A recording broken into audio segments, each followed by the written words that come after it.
That wasn't Michael Hayes. That was Doc Hendricks. Bring it on. Want some, get some. Can I get a hell yeah? Yes, I am a pirate. You have to go with the Pirates because, of course, they have cannons and everything. It's a pirate's life for me. Be proud of who you are and what you are. You're a pirate. It is a first down. Pirates. Because when you're at East Carolina, you go for it every time.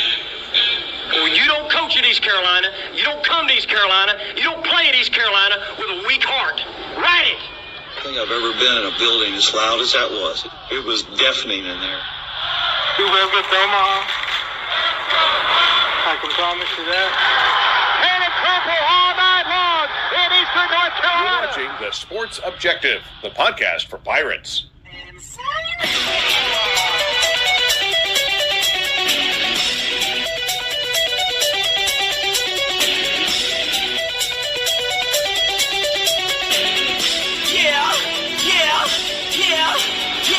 My heart is purple and gold. I'm a pirate down of my soul, and I don't back down, not at all. Find out when the cannons explode. All right, welcome in to Extra Innings here on the Sports Objective. The Pirates are 4-0 this week as they get wins over UNCW back on the midweek game, and then the sweep. I think he's got his broom ready. The sweep of Charlotte over the weekend. And we'll start with, ladies and gentlemen, Kyle from LaGrange Barber. How are you? Kyle, it's going well. Ladies and gentlemen, from Bad Street, USA, in LaGrange, North Carolina, it is me. It is the one and only Kyle from LaGrange. Yes, sir. He's ready. He's pumped up. He's excited because the Pirates are undefeated this week, 4-0. First time it happened.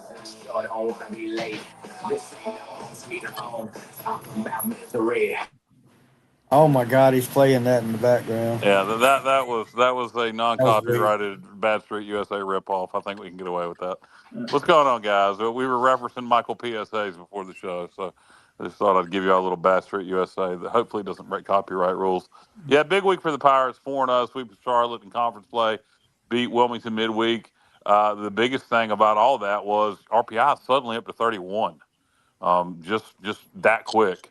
So, we still got pitching issues, still a lot of pitching woes, a lot of pitching injuries. We might get a couple of guys back here towards the latter part of April, but my question is, what we did this week, is it sustainable? Can these bats stay alive like this?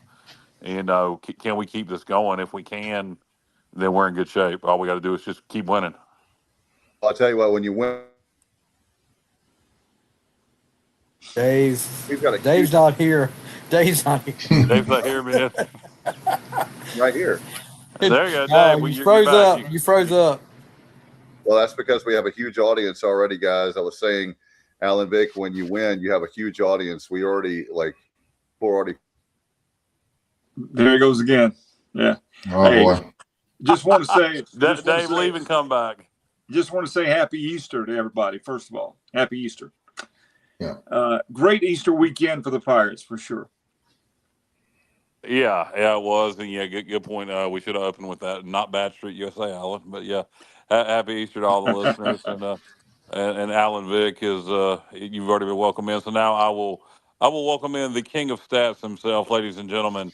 He's got so many names. He's JR. He's Johnny Stats from two locations, Summering in Greenville, North Carolina, making his permanent residence in Virginia. It's Johnny Stats Robertson. Good evening, fellas. I want to just expand on Alan's thing out there and wish everybody. Oh, am I muted? No, you're good. You're good, JR. Oh, okay. I was just gonna say, I hope everybody had a blessed, Easter, and that's that. Like you said, Kyle, should have opened with that. But let's get to baseball. Yeah, man, this Pirate train is rolling, and we're racking up some stats that we haven't done previously or haven't done for a while. So, like you said, let's hope it continues, and we'll get more into some of those numbers, later in the show. Alan, if you can't hear JR, he was fine. You probably just need to leave and come back too. I'm back. Yeah. Dave, welcome back. There And Dave, you want to welcome? You want to introduce Stevie? He hasn't been introduced yet. This is a great Hello, start to the ladies show. and gentlemen, from the control room in Lasker, North Carolina. He's a commissioner in Lasker. He does it all, and on the fly, he has every podcast known to man. Stevie Fly on the fly. What's up, guys? Happy Easter, everybody. I'm currently sitting here watching some UFL football. I mean, I don't know if you guys tuned into that or not, but they had a great halftime show. Ludicrous in the halftime show. But yeah, it's football, guys. It's football. I know that we're talking about baseball tonight, but I haven't seen football in a while, so I'm watching this UFL game. That's ludicrous. It is ludicrous. And all I got to say to Kyle right now is doot. Dude. You notice Dave tried to top my interest of Alan with his interest of you, Stevie? Alan can't hear us, I think. He's getting frustrated down there. Yeah, no, I heard you. I can hear you, but I can't hear Kyle, or I see Mal's moving. I don't know what's going on. Let me can't hear Kyle. Can you hear Dave? Talk to me, Dave. Hey, brother, what's up? No, can I hear Dave? All right. Talk to me, Goose. Hey, what's up? What's up, everybody? You're fine. So I'm going to back out again and try it, guys. I wonder. I mean, I've sabotaged. Dave talks this about whole podcast. Alan's being tortured by only being able to hear me tonight. So that's. I'll relay. I'll tell you what. I'll relay the messages to Alan then. Y'all just tell me. It's hysterical. Dave says we have a big audience to start the show, and I'm sure they've all left by now. Yep. But anyway, we're going to run them off one at a time. But guys, you look at this week. It started midweek with the Bats against Wilmington in an insane game, and you kind of wondered, a lot of win-aided balls that night, if that was just a one-off or just midweek baseball. And the Bats just stay alive the whole weekend. And, Thursday, kind of a dominant performance. Same with Saturday. And we look back at all the games. We ain't going to break them down one by one. But Friday night's game 2 of the series, which would traditionally be the Saturday night game, was one of the most entertaining games I've watched ECU play in a long time. Absolutely. I was at the game, Kyle, and I watched the last couple of innings from the parking lot because I went out there to try to change our luck. And I went out there, they had the game on the TV, and we start hammering the ball. So I stayed out there until we secured the victory. So it was an interesting dynamic. We could hear the crowd clapping before we could see what was going on. So we knew, and the lights would flash. So it was an interesting way to watch a game. I'm not going to do it again, but hey, I wasn't gonna take any chances there and blow that game for Pirate Nation. Yeah, because you standing in the parking lot made a difference. 100%. Yeah, I got in the shower and I missed the 7th inning rally, so I think it was because I was in the shower. I think you standing in the parking lot was just a waste of time. Okay. Here we go. He's in the dark. Hey, first you had Bass Street USA, and now you got. I got Wildfire. Here's Wildfire, Justin Butts. Woo! Yes, sir. What's up? What's going on, guys? Everybody doing all right? Doing great. Yes, sir. How about you? Happy Easter. Fired up. Heck of a weekend. Yeah. Where did you go, Justin? I am actually in my bathroom right now, so I'm not touching that one. I've told you I had something going on, Dave. The question is, can Justin do number 2 things at once? Can he do number 2 things at once? I got you. Oh boy. I'm a jack of all trades, actually. Well, don't be talking about jacking in the bathroom and then while we're doing a podcast, Justin. That's just not. Justin, this week, as we were just talking about, the Bats come alive. We were talking about Friday night's game, which was just back and forth. That was a long damn game. I was in Emerald Isle when that game started, listening to it on the radio at 6:00, and I had taken a shower and was sitting down watching the night. I mean, how long was that game? Like 4 hours and 15 minutes? Well, the first football inning game shorter was than an that. hour. Yeah. The Charlotte pitcher in that first inning. I'm talking about the. See, this Saturday, Friday, Thursday you're thing talking is about messing with Saturday me. game now. I'm Yeah, talking about the back and forth game on Friday. Yeah. I gotcha. Yeah, but I mean, you want to talk about the Saturday game? That's fine. We're in no particular order. No, I knew I would get messed up with Thursday, Friday, Saturday. I knew it would happen. Let's just say game 1, game 2, game 3. There you go. I like that. Let's do it. So, and the game 2 is the one we were talking about that was back and forth, and it was a long game. I don't know how long it was. Somebody put that in the comments if you know how long game 2 was, which was the Friday night game. That was back and forth. But like I said, I started listening to that game at Emerald Isle and made it home, took a shower. 3 hours, 45 minutes. Yeah, I know. Like I say, it was a long game. It was the length of a football game, and but very entertaining. And last week we go 1-3. We're all sitting here kind of depressed. You look at you losing walk off against Duke. You lose at walk off in game 3 against UTSA. It was so close to being a good week, but instead it was a disappointing week. And JR was calling. He said we need to go 4-0 this week. And everybody else was kind of happy with 3-1. And I won't say JR got it right because he didn't say we were going to go 4-0, but that's what he was calling for. And JR, you got what you wanted. And I think you got to be surprised with how fast our RPI jumped up. I really am. I really am, Kyle. It's weird this season. There's a lot of teams that are struggling, and you mentioned pitching. There's a lot of teams that are having pitching issues. A lot of teams losing at home. It's open. It's wide open this season. So I feel like our bit of a slow start isn't as fateful as it could have been, under in other seasons. Yeah, no, I agree, and our strength of schedule is pretty high. And we may get a couple pitchers back, according to IGO, before the month is over. So, can we keep winning right now? It's the question I have with the pitching staff we got. This fan base is really going to get fired up. You beat Wilmington, you beat Charlotte 3 in a row. If you can beat Duke midweek next week, it'll be at a fever pitch. When we play Tulane, of course, that's on the road. But we love winning in-state games, and we've done 4 in a row now. Can you get Duke and make it 5 in a row? I wonder who Dave's going to be pulling for in that one. All the way. John White said after today the RPI went up to 29. Kyle.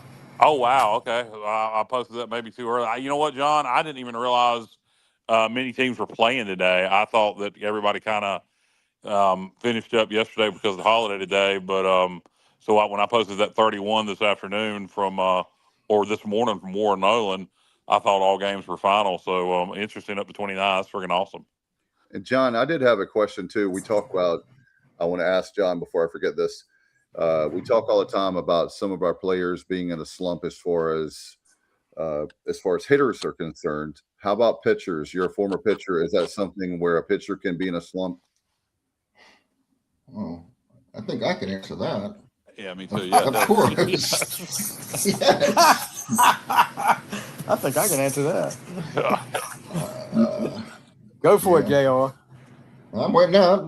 I'll defer to John. Well, actually, John doesn't have a mic, so of course, Dave. Of course, pitchers. We have some. Currently, it's just how long does the slump last, and what do you do to get out of it? That would be an interesting thing to listen, John, talk about how they got out of slumps. Yeah, or maybe what Dave was kind of alluding to is were you kind of wondering the difference between a pitching slump and a hitting slump? I was saying that on purpose because I know there are, but because we do have, I'm just curious about Friday night's performance with Ethan Norby. Yeah, I mean Norby. I'm trying to set things up for you guys. I'll put that up. It wasn't a good performance by Norby. We managed to win anyway. I'll tell you what, that lends itself to Norby having a good performance Friday. I also wonder if Norby's arm was a little tired. Because the fact that Cliff didn't start him on Thursday and moved him to his normal starting day of Friday tells me he needs 7 full days to recover. Well, they did a lot of Charlotte did that. There's a lot of that's like the strategy. It's just a strategy to keep him on the on the same day. Dave, I wouldn't even say that Norby's in a slump. I mean, I think the fact that we won that game and he didn't get an L and he feels good that, he didn't let the team down. Norby's attitude is probably different than most. I've heard the term bulldog used over and over and over again. He doesn't I don't think he's the type of personality that gets down if something doesn't go 100% his way. And I feel like every start that he makes, he's expecting to dominate. And I feel like that's how he'll feel, at Tulane. He's a great pitcher with a great attitude, but the fact of the matter is he has struggled. I mean, except for that one outing, he has struggled. Considering all the press preseason, and the hype, and he's still a really good pitcher that can go out and dominate any time. But overall, he has struggled. What's his ERA? It's somewhere. Where is it, Johnny? Somewhere in the five. Norby's ERA? Yeah. I don't have that right in front of me, but he's probably over 4 at this point. But yeah. Johnson, 7 days of rest would have old school pitchers rolling in their graves. Haha. Yeah. Okay, he's 4.12. 4.12 ERA. Okay, so you got to get the ERA to come down a little. Although you're a starting pitcher, you throw a lot of innings, but you want it to be a little better than that. Saying he struggled, I don't know. I don't know if I'd say that. I don't think he's pitched up to preseason hype. That's for sure. But that leads a lot of good pitching left to come from Norby. I would expect him to follow up this week's performance. Got the W. With he pitched a hell of a game last week at UTSA, so I would expect him to follow up this week's performance. I can't say bounce back because we won the game, but having a better performance this Friday against Tulane. I don't give a damn if he has the same performance he had this past week against Charlotte. If we win, I'd rather win 12-10 than lose 2-0. Oh, of course. I'm simply saying that the fact is, like Alan's saying, there was a lot of hype coming in, and pitcher, all the accolades, and he definitely has the tools. I'm not trying to put him down. I'm just simply saying, like, but I agree. He's not, been quite as he hasn't been as elite as advertised. But go ahead. Go ahead. No, I was just gonna say we've been talking about other teams' pitchers struggling. I just feel like, we've won 4 of his last 4 starts. We've won every one of them, and in the conference play is what's important. And UAB, he held to 1 run in 6 innings. UTSA, he shut out in 7 innings. Yeah. So let's give him a break. I think he's fine. I don't think I think he's fine. He's definitely the best we got. What are the conference standings after this week? Okay, go ahead, Dave. So UAB, the Pirates were right there in the middle, right? So when they won the 3 games, here we go. We're literally tied for second place, guys. UAB is 7-2. UTSA is 6-3. We're 6-3. Okay. South Florida and Wichita State tied for third at 5-4. Then you have Rice and Tulane at 4th place with tied for 4th with 4 wins, 5 losses. Charlotte and Memphis 3-6 tied for 5th, and then you have Florida Atlantic dead last at 6th. Yeah, I be interested to see if UAB keeps winning. And the good thing is, if they keep winning, we keep winning. We got the head-to-head with them. South Florida, so far, not looking as good in conference play as they did out of conference. I don't know. There's a lot of baseball to be played, and we're in good position to have a good shot to win the conference in the regular season. I agree, Kyle. And by the way, John White brings up a great point. Luke Payne showed something that would be a huge boost if he can repeat his performance. Can't overstate that. No doubt. Yeah. No doubt about that. Luke's been warming up in the bullpen and not getting, his shot. We pitched Alex Boucher a few times and Luke never got in. But you know what? That kid he's another one that doesn't get down. I think you have to, if you're a pitcher, you just can't let stuff like that affect you. And he came in and made the most of it for sure. He looked good. Mm-hmm. We were talking about Luke we were talking about Luke last show, and he comes in and has a great performance. Great performance. Dave, I talked to his dad, and his dad told me that Luke had other offers from other big schools, but he told his dad he loved Greenville and he wants to win another ring. He's got a ring because he won a championship at Tennessee. He said, I feel like I can get another ring at East Carolina. I like the guy just because of that. I mean, that's a pretty strong statement. No doubt. Yeah, the one good thing is that we went out this year, guys, and got a lot of depth, and that has definitely helped us be able to at least hang in there, so to speak, because if not, if we were looking at last year, we would be more behind the eight ball versus where we are now. And what a difference a week makes, like the cliche says, right? So last week you have a tough week, and this week you have a great week. And I tell you what, Johnny, I will just say this. I was disappointed because I had nothing to do last night. We get the sweep, and I was hoping to spend a lot of time, and everybody just kind of left like that. Oh, yeah, I know. I had to go, though. I was on a tight schedule, Dave, because I had to leave early this morning to make it for Easter lunch, and I had a lot of yard work that I've been neglecting all weekend because of baseball. So I was going to go to tiebreakers with y'all, but I just couldn't fit it in the schedule and stay married anyhow. Hey, I'm sure that was fun. I was in New Bern with a radio station function last night, but I'm sure, man, the tiebreakers thing, I'm sorry I missed that. That would have been fun. Yeah, I went there, and sorry, Justin, I should have put that in the next time. I will put that in the group chat, and maybe we can get Kyle and people out of their house and come and hang out. Did you sign autographs for tiebreakers, Dave? Nobody knew who I was, so I did meet a gentleman. I think his name was Doug Askew, and he patted me on the shoulder and said that he listens to us every Sunday night. Oh yeah, so I want to Doug Askew. Did he say where he was from? He did not. He told me that he had listens. Glasses. I haven't asked you on my street. Yeah. That's a common I know a name. Doug Askew. Doug Askew I've known for a while from a Husky, and he's an ECU fan. Okay, maybe.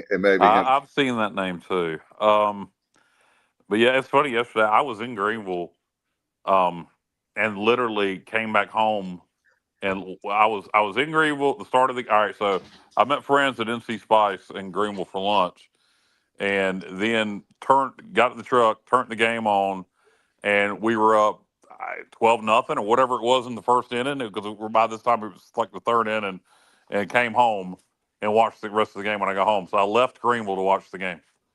We got it up to 14-0 one time, and then they cut it. I think we were on the phone, Kyle, and I said, well, at the end of the third quarter, ECU Yeah. 13-3. I just got home around the time we were on the phone, so whatever. But I turned it on in the truck, but I can't remember what the score was, but it was already out of hand. Yeah, Steve, you're right. It was 14-0 because we had scored 21 unanswered runs. Yeah, we had 7 the night before, and then 14. So we scored something like for the week. Speaking of runs, didn't we score 53? 53 runs. Okay, I thought 53 it was runs. That's for the. But here's the thing: we only batted 28 innings worth of at bats. So if you extrapolate that to runs per 9 innings, we were at 17.04 runs per 9 innings of at bats. So you can't ask for much more than that. Well, Allen wants 20. So hey, we might get it. We might get it. Just so cool to see the bats come alive consistently. You get down 8-1, whatever it was Friday night, you come roaring back. That's what we've been waiting for and waiting to see all year long. Yeah. In fact, Friday night will be known, thank you to Johnny, as the shower game for Kyle from LaGrange. Yeah. I'm going to need therapy every time I think about that. But good Lord. If we get down 8-1 at any point in the rest of the season, Kyle immediately has to stop what he's doing and jump in the shower. We have to have the Steve Austin, Stone Cold Steve Austin soap. Yeah. That's correct. I think for that, you might need a Mysterio Magic one day, Kyle. Well, you create the magic, yeah. Yeah, no. I look if getting if getting in the shower, has a seventh causes a seventh inning rally, or if Jr. going to the parking lot causes the seventh. Maybe it's a combination of the two. Maybe anytime we get down, I got to get in the shower, and Jr.'s got to go to the parking lot. I think, Kyle, the next progression is you have to shower in the parking lot. Yeah. With we you, can't Jr. take any chances here. I do not. We have to shower in the parking lot together, Jr. That's what we have to do. Oh my God! I'll take the loss. Hello. with Stone Cold soap. Jr. with the simple, quick response. I'll take the loss. Hey, Justin. I would take the loss too, Jr. Don't feel like you're alone there. Hey, Wildfire. Would you take the L there, or would you take one for the team? I believe I would take one for the team there. No, sir. I would There you shower. go. Take one for the team. No, All right. no. There you go. I'll watch your back. Oh Justin, boy, we gotta watch that. that. You watch my back. I'll watch yours, Wildfire. I would shower. Don't drop the soap. I would shower with Kyle as many times as necessary to get the win, boys. I'm just going to tell you straight up. Thank you, Alan. We'll have the cleanest balls in baseball. Thank you, Lee Knife. All I got to say is you guys love some ECU athletics. That's for sure. Hey. Well, Stevie. Whatever it takes. Whatever it takes. Stevie. It's all about water conservation as well, guys. That's right. That's true. That's true. Alan has always been about water conservation. Water conservation, yeah. As long as I've known him. Yeah. John says, Johnny, I stopped watching 2 on Friday and checked score, refused to go back to watching till the end. See? Well, I had a feeling that whole damn night that we were going to come back and win that game. I just had that feeling, and we did, and then in the top of the ninth when they had they have 2 on or 3 on with one out, and then they 3 on. Yeah, 3 on. Yeah, with 1 out and then back-to-back outs to end the game. Because I felt at that point, I was like, Jesus Christ, we're going to have to win it in the bottom of the ninth. But then we got those 2 outs and ended it without having to play any baseball in the bottom of the ninth. And I really think ending it there was a bit of a catalyst to the momentum we came out with on Saturday in Game 3. It definitely did. And one question I want to ask you, Kyle, because you brought it up last week. Did you feel like the guys were playing a lot looser this week than last week? Yes. And I was going to ask. That's what I was about to ask a question earlier. What do you guys allude to the bats coming alive? What do you guys think contributed to the bats coming alive so much? Yeah, they were playing looser, but what was the catalyst behind that? Was it what led to that play? Was it just they came alive against Wilmington in that wind, and that kind of created momentum, or That's what Cliff said. Yeah, so it was the Wilmington game just creating momentum. I hope it continues. I hope the guys keep having fun. You see the return of the birdhouse. I like that a lot. Yep. Yeah. Saw that. Yeah. Saw that. You just wonder if there was something internally, maybe a players-only meeting. I don't know. They actually had it's great that you said that, Alan. I forgot about that. They had a players-only meeting when they got back from UTSA. I know that for a fact. We have some sources that told us that. And so, right, Wildfire. And so they had a players-only meeting when they got back from San Antonio last weekend. And I don't know if that had anything to do with it, but they definitely did on Sunday. That would have been late Sunday night. Yep. That shows you the commitment coming all the way back from UTSA. Everybody's tired. It's probably late, and they decide to get together and just have a little powwow. And that shows you a lot, and that shows you the commitment that these kids have. And we talked about this team not having a leader, but I would definitely say there's leadership if you have a team-only meeting after a tough week. And on top of that, you're coming all the way back from San Antonio with 2 walk-offs in a week. Yep. Yeah, well, you're starting to see some guys step up maybe in leadership roles. Go ahead, Jared. I was going to say, I also feel like we discussed the DH issue, just not being able to, make the DH spot pay off. Jack Herring, I think that's our guy. I mean, he was 4 for 7, 3 runs, 4 RBIs, a lot of walks. That was my suggestion on Igo's show, his midday show.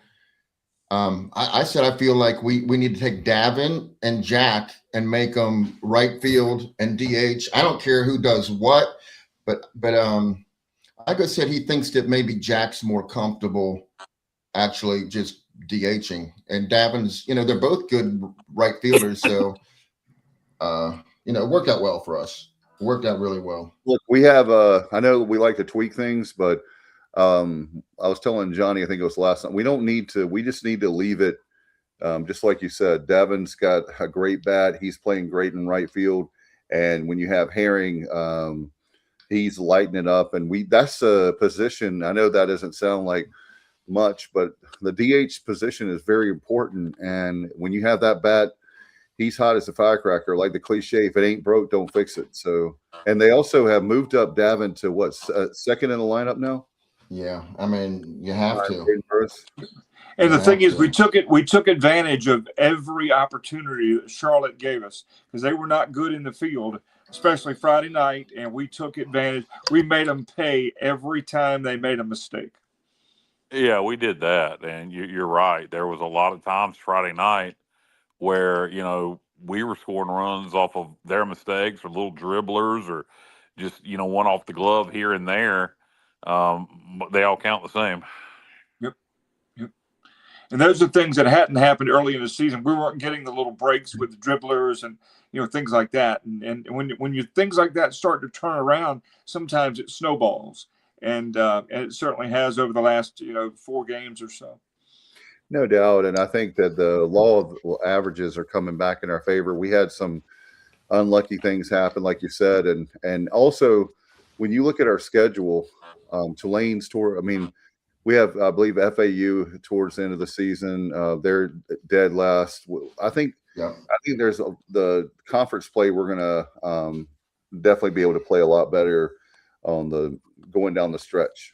Hey, that last weekend is going to have UAB at UTSA. That could be. I never thought that would be a thing with UAB, but at this point, and they have Wichita State at home, they could sweep again. There's only been 3 sweeps so far in the American. UAB has 2 of them, and we have 1 of them. So, and they're 9-0 since we beat them in the first 2 games. They've won 9 in a row since then. Yeah. So, like I say, if they keep winning, we keep winning. That head-to-head could really matter. Yeah. The way things are shaping up, guys, it's going to be wild down in Clearwater.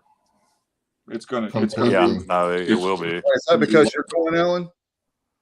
I wish. I get invited every year. A friend of mine named Buddy Medlin, who helps me with DH Conley football, goes every year. He always invites me, so I got to take that invitation one of these years, or try to. Well, if it's going to be wild, you need to be there. Man, I would love to be. It's so tough, unfortunately, as it is for all of us in the middle of the week, with work and such. But that's on my bucket list, I promise you. We have a guy on the show named Wildfire, and it's supposed to be wild down there this year. Wildfire, are you going? Planning on it, actually, guys. I'm actually planning on it. If I can work into my schedule. Bring me back a Frenchie's T-shirt. We'll do it. Man, that's a great ballpark and a great place, and I'm going to go. I promise you, I'm going to go. It is, like I said, it is on the bucket list, and if I can work it out this year, I'm going to try. Kenny said we need a packed house Tuesday night against Dude. Boy, I'll tell you what. Any chance they're going to move that first pitch up for that game? I'm worried about that because talking about temperatures down around 41 Tuesday night. So I was wondering if that might get moved up to 4 o'clock. Let's see. Let me check the forecast here. Yeah, it's gonna be chilly. It's gonna start warming back up, I believe, on Wednesday slowly, and by the weekend, coming up weekend looks great. But Kyle's right. I think it's gonna be a little nippy on Tuesday night for Duke. And please God, we need that game because that'll be great. We beat Duke, and then we have at Tulane. We could. Johnny will get 4-0 week. Let's try for that again. By the way, I got to give a shout out. My business partner, Mark, is a big East Carolina fan. He was upset with me. He said, you only picked 2 out of 3 with Charlotte. They're going to win the whole year. They're going to sweep. And I was like, man, it's been tough this year. I didn't say 0 out of 3. I said 2 out of 3. He said, I'm telling you right now, they're going to sweep. So I forgot to give him a shout out. at the beginning of the show because he called it on Thursday. Yeah, quickly on the weather. 66 for the high Tuesday. Tuesday night first pitch is going to be around 61 degrees, falling into the 50s during the game. The overnight low is going to occur early in the morning on Wednesday morning. Wednesday is going to actually be colder than Tuesday, so Tuesday will not be as bad as originally said here. So you'll be in the 60s as the game start dropping into the 50s. All right, that's par for the course for the springtime in North Carolina. Like Alan said, if you don't like the cool weather, then this weekend is going to be gorgeous. Yeah. We do need a big crowd, and that's light jacket weather, and we need that place packed out. I know there's going to be I have a mutual friend who has a mutual friend that's going to be cooking a pig in the jungle Wednesday, and I know on Tuesday rather. I know he wouldn't mind folks coming by and getting a little bite of something because it's going to be a big one. How's he going to do that? I really don't know. I just know he's cooking a pig of some sort in the jungle, wherever he's at, wherever he is. And he's a Duke graduate, and I've been asked to stop by, so I'm going to try to do that. That'll be in the premium lot if it's anywhere, or it could be in the. Actually, if he's a Duke fan, it might be in the Belk lot. Yeah, he's a Duke mutual friend and a Duke fan. So I don't know this gentleman, but my friend Tony Capillari knows him very well. Okay, so it's not physically in the jungle. Wherever they're going to be set up, he's going to be cooking a. He's going to be cooking a pig. I haven't been out there enough to really look at the semantics. Where's he from originally? That's a good question. I just found out last night this was going to happen, but I'm going to go find you can't miss my buddy Tony Capillari. He's got on a cool hat and a mustache. He looks like the Marlboro Man, and he's a huge, never misses a Pirate game. Never. By the way, guys, I want to remind everybody for that South Florida series on the 25th. We've got a really big tailgate with the ECU Alumni Association. I want to give a shout out to Dan and everybody at the Alumni Association, and we'll have 2 tailgate spots, and I think we're going to be beside Josh Thomas and Johnny Robertson and everybody. So come by and see us. We'll give you more information, but save that date. We even have jungle tickets for $4 that you can get in for that date. So if you want any more information, hit me up and we'll take care of it. Hey Dave, I don't deserve credit like that. That's not my spot. That's Brian Dilday, that's Jared Plummer and Josh. That's their spot. I'm just I just hang out there sometimes. But that'd be a great location if you get there, because you have the players' parents hang out there, and it's a good atmosphere. Yeah, we're gonna have a good time, and we want everybody to come out and.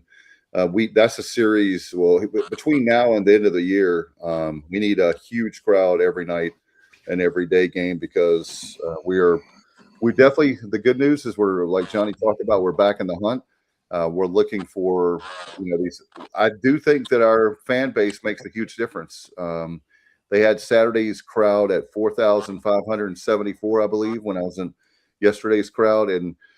That's going with tickets sold because you look to your left and your right in the press box, and it was definitely a big deal where you don't see everybody in the stands. I would love to be able to. Easter weekend, folks had plans going to the beach, going to see Grandma. People need to do a good job of getting those tickets. They're not used in other people's hands. Yep. And look, I have a big look. I'm not here to tell anybody, and every dollar counts, and. I'm not here to scold anybody for selling their tickets by any means at all. But if you can't sell them, just give the sons of bitches away. I mean, it's not like, unless there's a hot ticket that is completely sold out and we're red hot and like NC State, it's not like you're going to make a huge profit on them anyway. You're going to get face value, $10, $15, $20, whatever. You just get your tickets in people's hands that can use them if you can't be there. And maybe you don't have anybody you can give them to, so they might go unused. But, the fans that are there are very loud. Yeah, it's always a great atmosphere. It's always a great atmosphere. Oh, you could watch it. I had to watch it on TV Friday night, and you could hear the fans when we were coming back making a lot of noise. Oh yeah, a lot of noise. And Cliff talked about that in the post game. on Friday night about the fans, and that's what we need. Is that crowd sounded like a regional. Watching it on TV too, I was coming back. I did want to remind me guys, when we're done talking about baseball and we're talking about the ECU news, I do have in the roundtable, I do have something to discuss. So I don't want to get off track and put the conversation there, but remind me to talk about concessions. Just say concessions to me if I forget, because we definitely need to work on that between now and for football. Baseball, I think they do a good job. And anyway, I don't want to get on that. So overall with baseball, is there anything else you guys wanted to add to? Well, I'll just say, we've been talking about the bats came alive, but just to put it in perspective, we batted 406 for those 4 games last week as a team. 406 as a team. That's crazy. And we had Davin that batted 611. And Grady that batted 600. Jack was 462. We had this is the first time we've ever had 3 games. This season it's the first time we've had more than one game where we've had multiple home runs in consecutive games. We haven't been able to do that more than once, but we did it at all 3 games against Charlotte. So that I think that's huge. We did it against Wilmington too. Was there 2 at Wilmington too? Yeah, there had to be multiple home runs against Wilmington. We scored like 10 billion runs. So this should be 4 games in a row. Let's see what we did at Wilmington. Yeah, this team just had a different swagger, and not because we swept, but you could just look at the body language. Something was different. So, I'm no baseball expert by any means, but something was different about just the approach at the plate. They just looked confident. It was just a difference that from the past weekend that we'd seen, all year long. There was a difference. Kenny talks about that. He went to Thursday night and Saturday's game. He saw a Pirate team playing with, it should say, confidence. There. Yeah, they're playing with a lot of confidence. And, I don't know, like I said, maybe it all started against Wilmington. Maybe it started in that players only meeting. Maybe it was combinations too, but you hopefully can keep this going. Yeah, Kyle, Grady had the only home run against Wilmington. We only had really? one. Okay, we only hit 1 home run against Wilmington? That's how you do it. But that's great, though, to know that we have, we could, and just like you guys said, I think that I will say for our batting this year, I think that we are, we have the green light that if we have a pitch and instead of taking pitches, I think that we're doing a better job this year of hitting. If you have something to hit it. Instead of like getting so far, the problem is if you get so far behind in the count, it's really, really, I know we've got a lot of guys that can do it, but that, and also I've noticed 2 out hitting. I don't know what the stat is on that, but we've been way better. We've been murdering it, killing it. Yeah, here recently, absolutely. Which is, that is a what's the word I'm looking for? I'll go with signature. That's the signature of Cliff. The signature of Cliff Godwin baseball is 2 out hitting and 2 strike hitting. Yeah, and we've been doing both very well recently. What about the? I don't have the stat obviously, but the midweek games we've been doing a lot better this year. Midweek has been way improved. I feel like. Yeah, we're 8-2 now. I think, or 7-2. We're 7-2 with both losses being 1 run. Campbell and Duke. My question about the midweek games is, can we continue that with the pitching situation like it is? I hope so. Because we got big midweek games coming up. You got Duke, you got NC State, you got Campbell. Yeah, I think so, Kyle, because we might have some new pieces, to add. And now we might be able to depend on Luke Payne a little bit more. Nick Moran is still on the mend. If he gets better, that'll be huge. Both of them are left-handers. I think we can do it. I really do. And we're supposed to get our I can't think of his name, guys. Dan Kempen? Yeah, we're supposed to get him back towards the end of April. So that would be huger than huge. Yeah, we're not getting Weber back, right? He's out for the year. No, highly unlikely. No. Yeah. And at this point, we probably don't want to put him out there, even if he was able. Yeah, it's good to go ahead and shut down his season because you want to make sure he's got it. That guy is a Friday night guy for our future, so you don't want to. And that's another thing you got to respect Cliff for, is the fact that you see these crazy coaches who let these guys throw 100, like these crazy amount of pitches in a game just to win the game, but yet it can really backfire on you, not only for your team, but for the future of that kid. And you want them to be able to go to the next level if possible, to be able to go to the pros. Speaking of the future of a kid, how cool was it Friday night? And I'm a big fan of this kid's. How cool was it to see Alex Boucher hit that home run? That was just, and I know we hit other home runs, but Boucher knocking one out of the park was just so cool to see. Well, I'll say this, Alan. Oh, go ahead, Kyle. No, you go ahead, Al. Okay, I was just going to say, what does that say? What you mentioned, Alex Boucher. What does that say that our hitting is so good we can't get Carlos Hakame and Alex Boucher into the lineup? I mean, Carlos has been clutch. He's only struck out twice in 63 at bats, and he seems to always come up with big hits. And Alex Boucher, his hits are timely as well, but we can't, there's just not enough at bats for everybody, and that's really a good situation to be in, I guess, unless you're Carlos. It's a good problem or to Alex. have. Yeah, it's a good problem to have, and we see now when this team is clicking and hitting on all cylinders, what it can do, and it's really fun to watch. Like Kenny said, it finally looked like Pirate baseball. Amen. Yeah. The fight against Wilmington when they cut into the lead Tuesday night and about to make it a ball game, or cut it to 1 run, I think. And then we come back out and bam, it's a 7-run game again. And then Friday night, game 2, all the fight. Anytime Charlotte would get up, we'd come back. Love that. You love to see we're not out of this. That's Pirate baseball. And if we keep that kind of play the rest of the year, we'll be fine. No matter, you can't afford to lose any more pitchers. We got to get some back. But if we keep that kind of approach, that kind of attitude, and play with that kind of effort, the rest of the year will be fine. Yeah. Hey, we've had 7 games ended by the run rule in the 7th inning, and we won every one of them. We haven't lost one. We did lose to Carolina in 8, though, 10-0. That was but other than that, as far as putting teams away in 7 innings, we've done it 7 times already, and we're not done yet. Yeah, that's an interesting set. And up until this, what I was going to say is, up until this weekend, it's kind of been, we would do that, and then our bats would go cold. We would do that, and then our bats would go cold.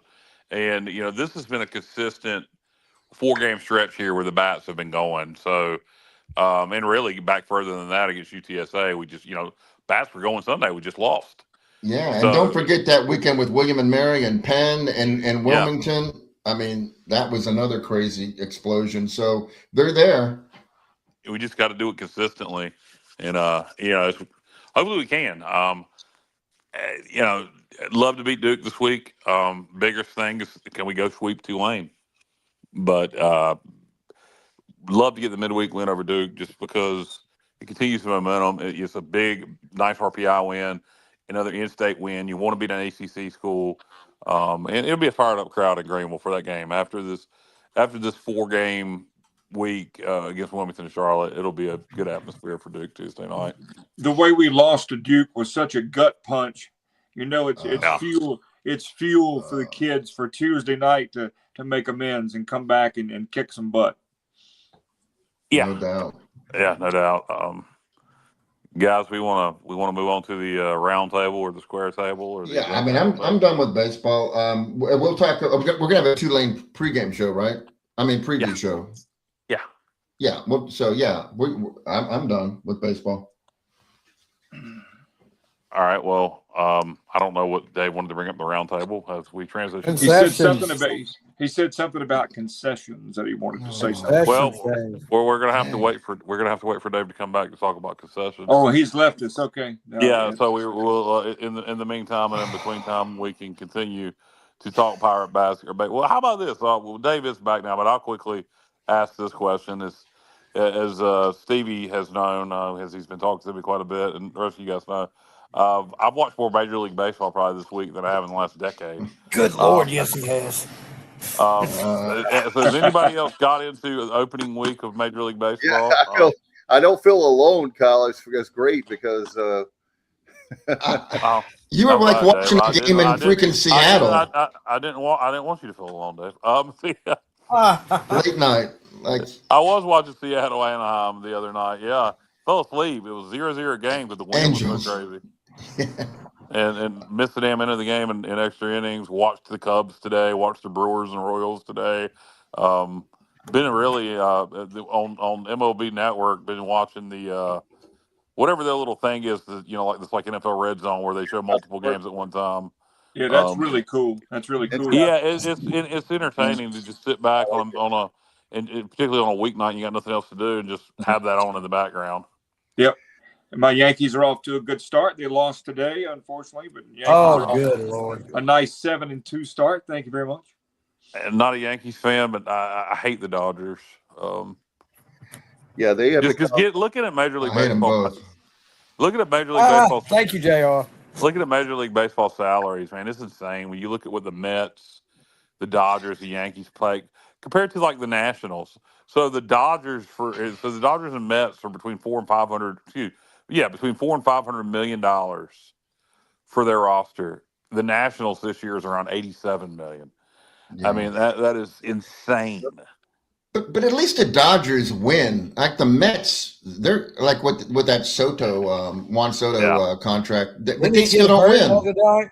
They spend a lot of money. They don't win, and the Yankees don't either. Really, to be honest with you, Alan, hate to say it, but don't you curse at me, young man.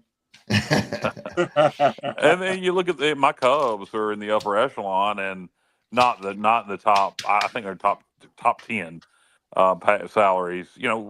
Not something insane like some of those other teams, but you compare them to the Brewers, and you look at the success the Brewers has had. With a very modest salary cap, and that's one good thing about Wilson being a Brewers affiliate. They run a really good minor league baseball system for the Brewers organization, so you'll probably see some future big leaguers pretty regularly come through Wilson. And Wilson is going to get some radio coverage. That's right. Yeah, I heard about that. I wish the Bird Dogs would pick up a radio affiliate, but yeah, Wilson got a radio affiliate. Yeah, 98.5 and 99.3 The Beach is going to be doing the Wilson coverage.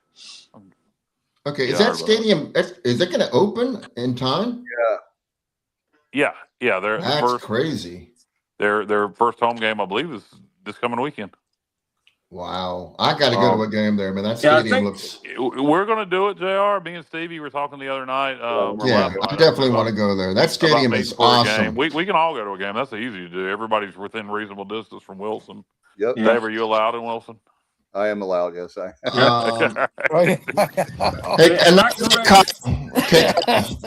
Another thing I like about the new stadium in Wilson is they kept some of the old businesses in the neighborhood.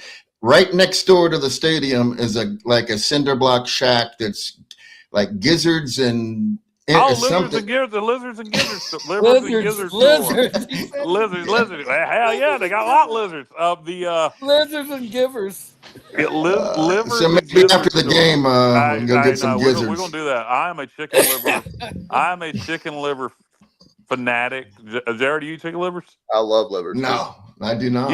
Me and Dave got some Southern coming out in and eat chicken livers. Yep. I know Stevie. Stevie's a picky eater. Stevie is like a girl. I don't like this. I don't like that. Wow. So yeah, I know Stevie. You're going to take that. That's all right. Talking about Wilson, guys, our friend Ron Behringer, who does a lot of PA for the Pirates, is going to be the PA guy for Wilson. Nice. Yeah. And he is so great. I saw him yesterday. And not to be remiss for the Bird Dogs, I saw the recent promotion for them where they were advertising, which I said they should do last year, lumped in with the downtown Kinston restaurants and bars and the water park. So good they're doing that now. I'm going to tell you what. We last year tried to really have some involvement with the Bird Dogs, and they really didn't take to us, Dave. I'm gonna try. We'll try again this year, but if they don't and Wilson does, then we'll just provide a little Warbirds recaps. But I would prefer to support both. Let's do it all. Yeah. Hey, kids still with I'm not Kyle? going to keep being shunned. I'm not going to keep offering our support and keep being shunned. You know what I mean? No. So, yeah, I hear you. Is that guy still with the Bird Dogs? I don't think so. Because he shouldn't be, because you threw out some like stuff he should have paid attention to, and I just don't think he did. Yeah. Plus, he was from Ohio or something. He didn't. I'm not 100% sure he's not still with them. I don't think he is. I don't want to say too much. Yeah, okay. If he's still with them. So let me. Okay. Yeah, but minor league baseball, they should be, man, any publicity, any press that a minor league team could get. Yeah, I mean, my gracious. I emailed them after, feeling like he really wasn't that interested after he came on the show, and emailed above him and got a good response back. And, I asked, hey, could you please include us on your media releases at least? And yeah, sure. And it didn't happen. I'm going to try it again this year. I'm going to reach out to him. Like I said, I'm going to keep reaching out that olive branch because, I live in the area. I work in Kinston. My wife works in Kinston. Would love to support them, but can't, Yeah. If they don't want the support, we'll send it to Wilson. But right now, I'm planning on enjoying both. Yeah, I don't get that at all. But anyway, okay. Yeah. Guys, are you ready to talk about the concessions? We will concede to your concessions. All right. Let's see if I can get that up. There we go. All right. So I went, my friend Jason Williams, who's a good friend of mine, he is a big Phillies fan. And we actually went to see they actually had the Phillies organization, the AAA, and the pitcher for the Phillies. I'm trying to look that up right now so I don't forget. He actually had rehab there on Friday night, one of their star pitchers. And so anyway, I'm putting that up on the screen because we've talked about this a lot. But the Durham Bulls have a paper cup. It's not a souvenir cup, and it's called Bottomless Soda $8.99. And what this is you're seeing a picture on the screen where they have it off to the left of the concession stand. I'm not seeing anything on the screen. You don't see it? No, not on my phone. No. You probably. I'm seeing it. Y'all seeing it? Anyway, I just wanted to show that because the Bulls have always been with Coke.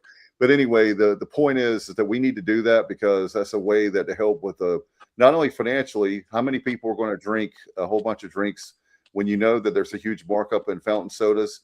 When I was working at Burger King, fountain drinks have a 90% markup. So $8.99. Unlimited drinks. And it also, if you're just going to get a drink and a refill, you can literally just go right up back there and you don't have to, didn't have to wait in long lines to get another drink.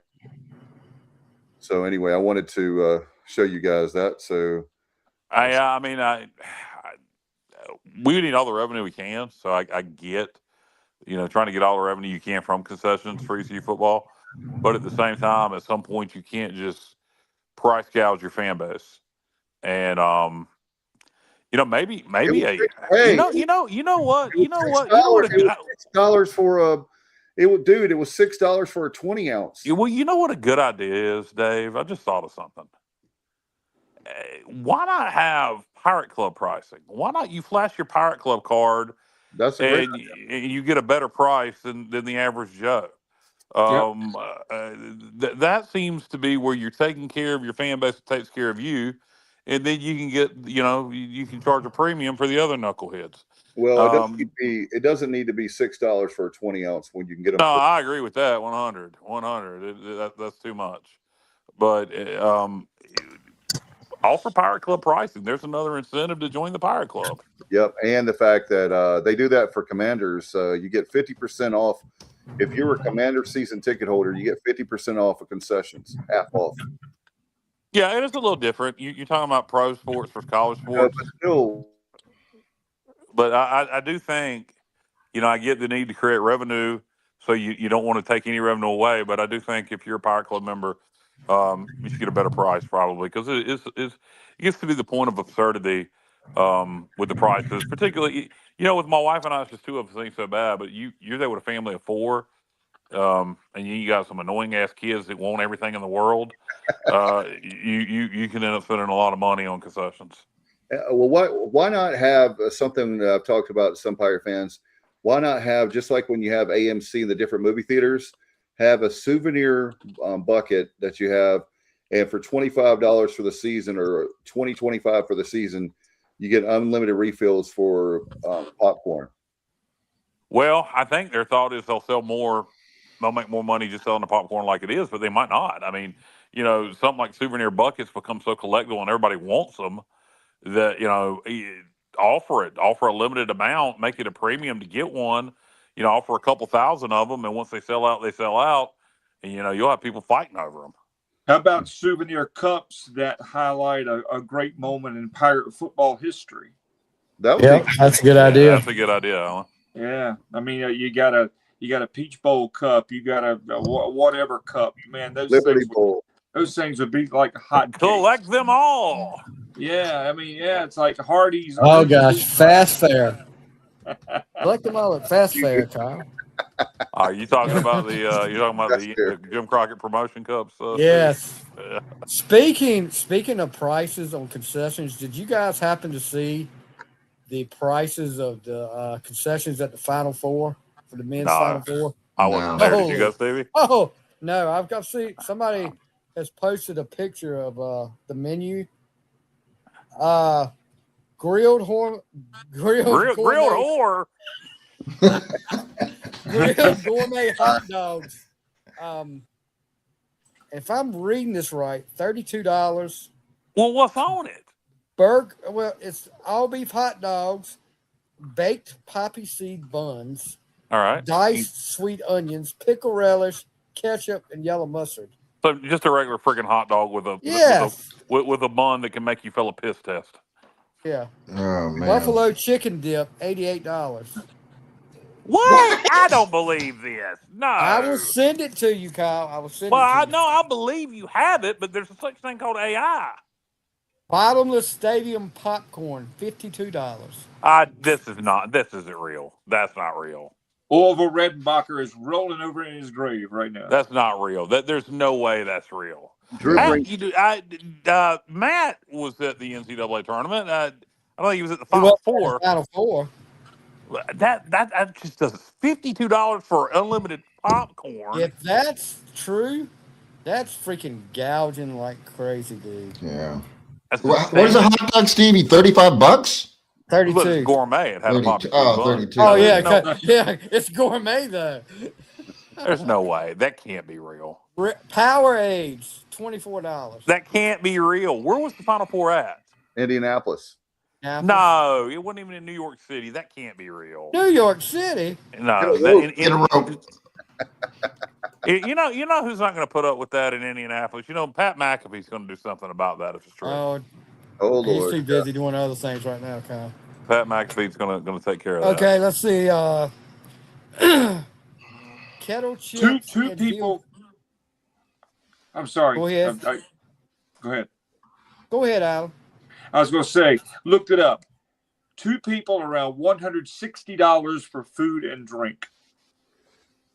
What are you talking about, Alan? I'm looking up the Final Four concession prices. It looks. I'm seeing like double cocktails around $22, steak bowl $24. Okay, yeah, that sounds believable. Well, soft drinks anywhere between $3 and $6.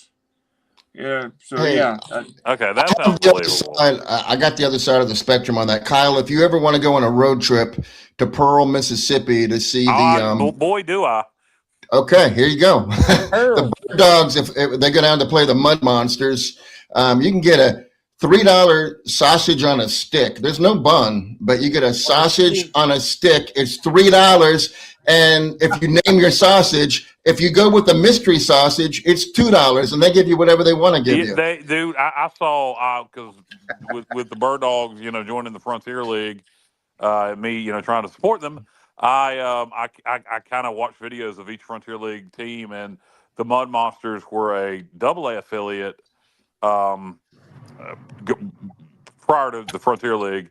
But what they did when joining the Frontier League last year and with the rebranding, they really went all in on regional foods. Like there's red beans and rice, Cajun foods. You mentioned sausage on a stick. That's a big Mississippi thing. Greg.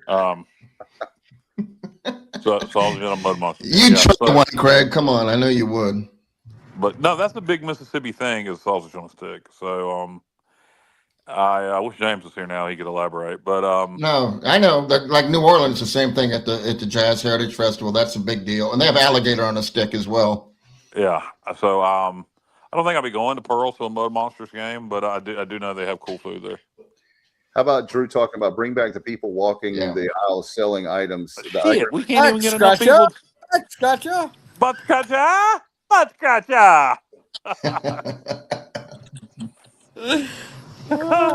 Apparently, me, Stevie, JR are the only ones that watch Family Guy. Yeah, evidently. Yeah. Nobody. Butt scratcher. Think about the kids that made extra money walking up and down the aisles with drinks and popcorn. And we can't even get enough that. people now to man the concession stands. Yeah. Well, here's speaking of concession stands, we in this I love nonprofits, I love charity, and student groups at ECU. We've got to get professionals to run the stands. That's the one thing they don't. The elephant in the room. We need to have people that do it for a living. No offense to people, but we can give them a percentage of the sales or something to help them out. But that will help speed up the process. I'm telling you. Elephant in the room. Shelley hasn't worked at ECU in a long time. I'm not touching that one. Oh wow, Ooh, boy! It's good. Man, I thought my AC on right now is cold. Man, it's getting cold. Now that was a shout out to all my fans from the Confer days, from the original Kyle from LaGrange. Whoop whoop. You've got stories and I've got stories, and we'll leave it at that. Exactly. We'll share them on the air sometime that'll be behind our paywall or our Patreon account. If you want to hear stories about someone named Shelley that we may or may not have heard, subscribe to our Patreon. Super chats. We can do super chats. Super chats, and we'll text message you. But anyway, we do love super chats. Thank you very much for supporting the show. We have people, A-Win and different ones from Florida that hadn't seen them tonight. So I think it's a husband and wife that watch us and every. Yeah, and just remember, I'm assuming you don't have to be live to be a super chat participant. Always feel free to give us your money, even when we're not live. Yeah, that's right. You could be watching on the archives, right? And, yeah. Got to remember to monetize these episodes also. Yeah, I've got them all ready for you. Yeah, I just got to do it. It's just, I love how we discuss business things on the air. It's okay. It's cool. We want them to be a part of the team. So, there we go. We lost Dave completely. Yeah. Dave is frozen in time. I'm here. There we go. Snap out. He snapped out of it. I'm just a poor disc jockey. I'll take anything I can get. Well, we got to get enough money coming in so we can disperse it evenly with everyone. And that's the problem at this point. There's not enough to split between everyone. Hopefully by football season, Alan's going to get us all the big sponsors coming in here. He's going to steal them from his radio job. That'll go well. Yeah. Woo! Yeah. Nothing like your livelihood, your day job. Let's just steal. Well, hey, look, if you get them direct to consumer, then you got the money coming in here directly. You don't need that job anymore, Alan. There you go. Yeah. Just full-time sports objective. How about that? That's right. That's right. Yeah, we can do it for sure. So guys, one of the things. A-Win. All right, A-Win. Super sticker. $3. Thank you, A-Win. Thank you. A-Win. Can anybody beat A-Win? A-Win gave 3. Can you give 4? Let's hear 4. Get 4. We have a goal of $100 before we get off the air. So come on. That's right. $100. And we can, however long, many dollars you give, that's how long Kyle has to be quiet. Can we do it? Well, you don't want to ruin the show. You don't want to ruin the show. You don't want to ruin the show. Hey, you don't want to lose listeners. Hey, Stevie, what we'll do is, how for hockey they have 5 minutes for fighting. He'll have to have 3 minutes where he's in the penalty box. Kyle goes to the corner. He's in timeout. All right, hold on. I'm gonna mute my mic. Oh, it's for 3 seconds. We'll change it. 3 minutes for talking. He's a great lip reader. No doubt. Let's see. Uh-oh. Kenny said, let me get my debit card ready. Great one. Go. Great one, Kenny. You're the man. Kenny is the man. Good. I was waiting on Justin had I guess we can go ahead and start talking about he had to go, but he wanted to talk about President Trump's executive order he signed, I think, on Friday about the transfer portal where you can only transfer one time in 5 years. Yeah, and then I think he said, NCAA judges, if you overturn this, I'm going to blow up all your bridges and your roads. You effing idiots. Glory to Allah. Oh, wow. No, that never Am I getting my stuff mixed up? I think you're getting stories mixed up there. I'm getting the stories mixed up. Oh, okay. All right. The penalty box. You're combining stuff. Oh, I didn't know. I'm sorry. Yep. Yeah. So before Trump acted like a lunatic today on social media, he did a good thing, and he signed the executive order to reform college sports, particularly college football. You can only transfer one time, or after that you have to sit out a year, and you only get 5 years of eligibility, which all sound like common sense things to me and good things and things that, aren't going too far. The players still get played. They can still transfer, but if they do it more than once, they got to sit out. I would like to see if you have to sit out immediately if you transfer. Yeah, I would too. But I'll take that. But, what's probably going to happen is some dumbass federal judge is going to overturn it probably.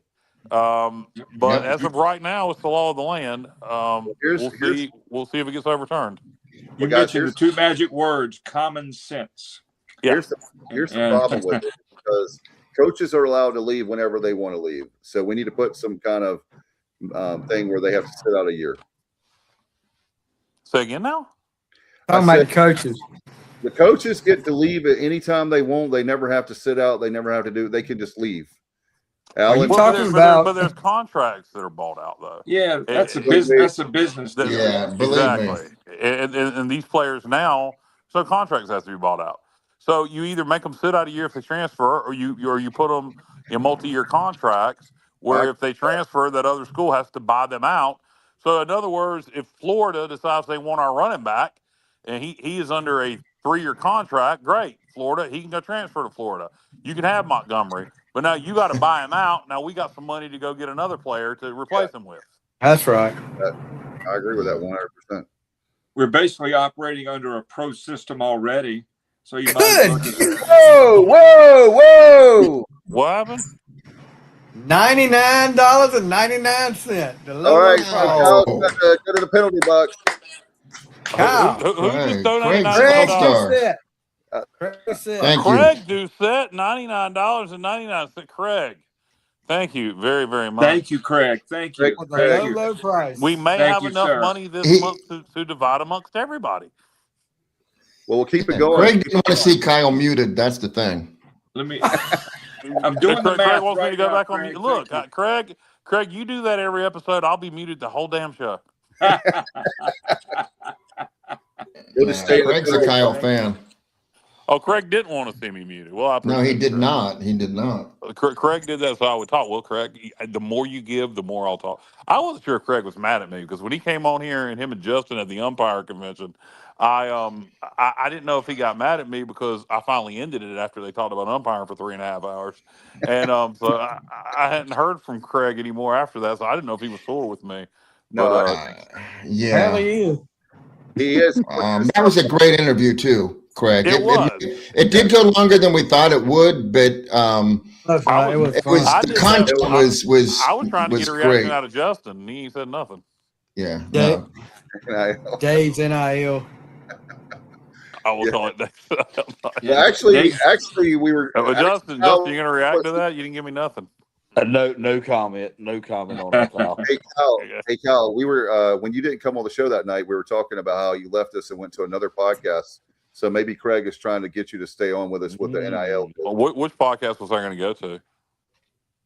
It starts with a B. Nah, I don't. It is what it is. Oh, What I missed there? starts The with a name of the B. show, you know the name of the Oh, show. I thought something Justin had said. No, I know the show you're talking about. The Bob Vila podcast. Yeah. No, Is Justin still with us? Yes. Yeah, I'm here. Okay. I'm just so excited. Dave's coming to the radio station in a couple of days with a wheelbarrow full of money from me. Yeah. Hey, For me. Spring football is heating up. As a matter of fact, there's media availability tomorrow morning. So we'll have the spring football going on, and we will have a spring football special after the spring game probably early in that week. We'll try to do something for you guys. So we'll kind of have like a recap show. We were talking about that in the pregame before we came on tonight. So we'll try to do that and have Matt on. And if you guys want to be on, we can have up to 10 people. We can have Hollywood Squares if you want. So the more the merrier, for sure. But yeah, Kenny, spring football is hitting up, and it'll be interesting to see, guys. I did want to say this. I'm glad that you mentioned that, Kenny. I'm going to go throw this around I think Kyle mentioned this, but I'm a diehard fan, as you guys know, so I want it. But is spring football passe now? yes. Should we go to the system? I think if we change, I think what would make more sense at this point would be because of the climate we're living in now, the portal needs to be moved to the end of the academic year. You leave and you sign in the April, May period, and then you go ahead and you start your fall camp at the end of June, and you kind of adopt the NFL model. So I think the college football calendar needs to be updated to mirror the modern world of college football. What that does primarily is save the postseason. Coaches don't have to worry about. They already have to worry about high school recruiting in December now. You have to worry about changing coaching staffs. It also slows down the urgency to make a hire and make a firing so damn fast. Yep, I agree with that. So it improves college football. It makes December fun again instead of a nightmare. And you don't have to worry about any of this crap. You have a longer time. Kids can actually think about whether they want to stay or if they want to go. You have a longer period after football season's over to get your money together to pay kids, and then you handle all this stuff. When the end of the academic year, and then you get them in here at the end of June, and you start practicing, and you practice on through, and that replaces spring ball. So yeah, I think it's I would do it like time for change. Stevie, what is it? Is the springtime? I was trying to think of the name. The off-season workouts that they have, and like now for pro football. Pro football, you got the voluntary workouts, OTAs. OTAs, and, yeah, the OTAs. I was getting ready to say I'm tired, man. I was getting ready to say ATF, and I stopped myself. AT&T. Yeah. Guys, are they still doing the pigskin pig out wrapped around the spring game? I haven't seen anything at all. It's on the 18th. It ain't what it used to be, and it hasn't been in a long time. They could do a lot. They could do a lot more with that, and I've said that numerous times. Yeah, they definitely could. Saturday They night, definitely could. On the 18th, after the baseball game, we should do a really cool concert in Minges and Williams Arena, and that would be awesome. Well, you got Tracy Bird in Kinston that night. I know, but what I'm saying is, I know that we have for example, Dave, the very next weekend. That should be at Williams Arena and not at. No offense to the Bird Dogs, I'm glad they're doing this. No, I got one that makes more sense for you. The very next weekend in Farmville, right there in Pitt County, the 25th, Parmalee is going to be at the Dogwood Festival. So why not, have them that Saturday in Greenville instead after, for Pirate Fest for the Pigskin Pig Out Party. Yeah, no question about it. They would make a, there's all sorts of things there that to cap it off. And I've said before, I want to do, and I know Kenny, you love to tailgate, Johnny, a lot of us on the show, but why not have a weekend tailgate for the spring game, a whole weekend? Yeah. And you pay money, and all that money goes to NIL. So we have trouble creating excitement. We just do. football creates its own excitement during the regular season, and baseball does when it's winning. But from a creative standpoint, now I will give credit where credit's due. I thought we did a tremendous job this year during football with the fireworks, Yeah, the after scores. Doing the And coastal thing though, we kind of yes, well, we did, but we did the fireworks better than them. And then okay. the drone show is something we bring that back. desperately need to bring back. That was cool. Was that the Army game? What game was that? It was was. Army or I believe Tulane? it was Army. That was unfriggin' believable, and there weren't enough people there to appreciate it. Kyle, it kind of bothered me, to be honest with you. I just couldn't figure out how they could do it. Like, this is like, how are they doing this?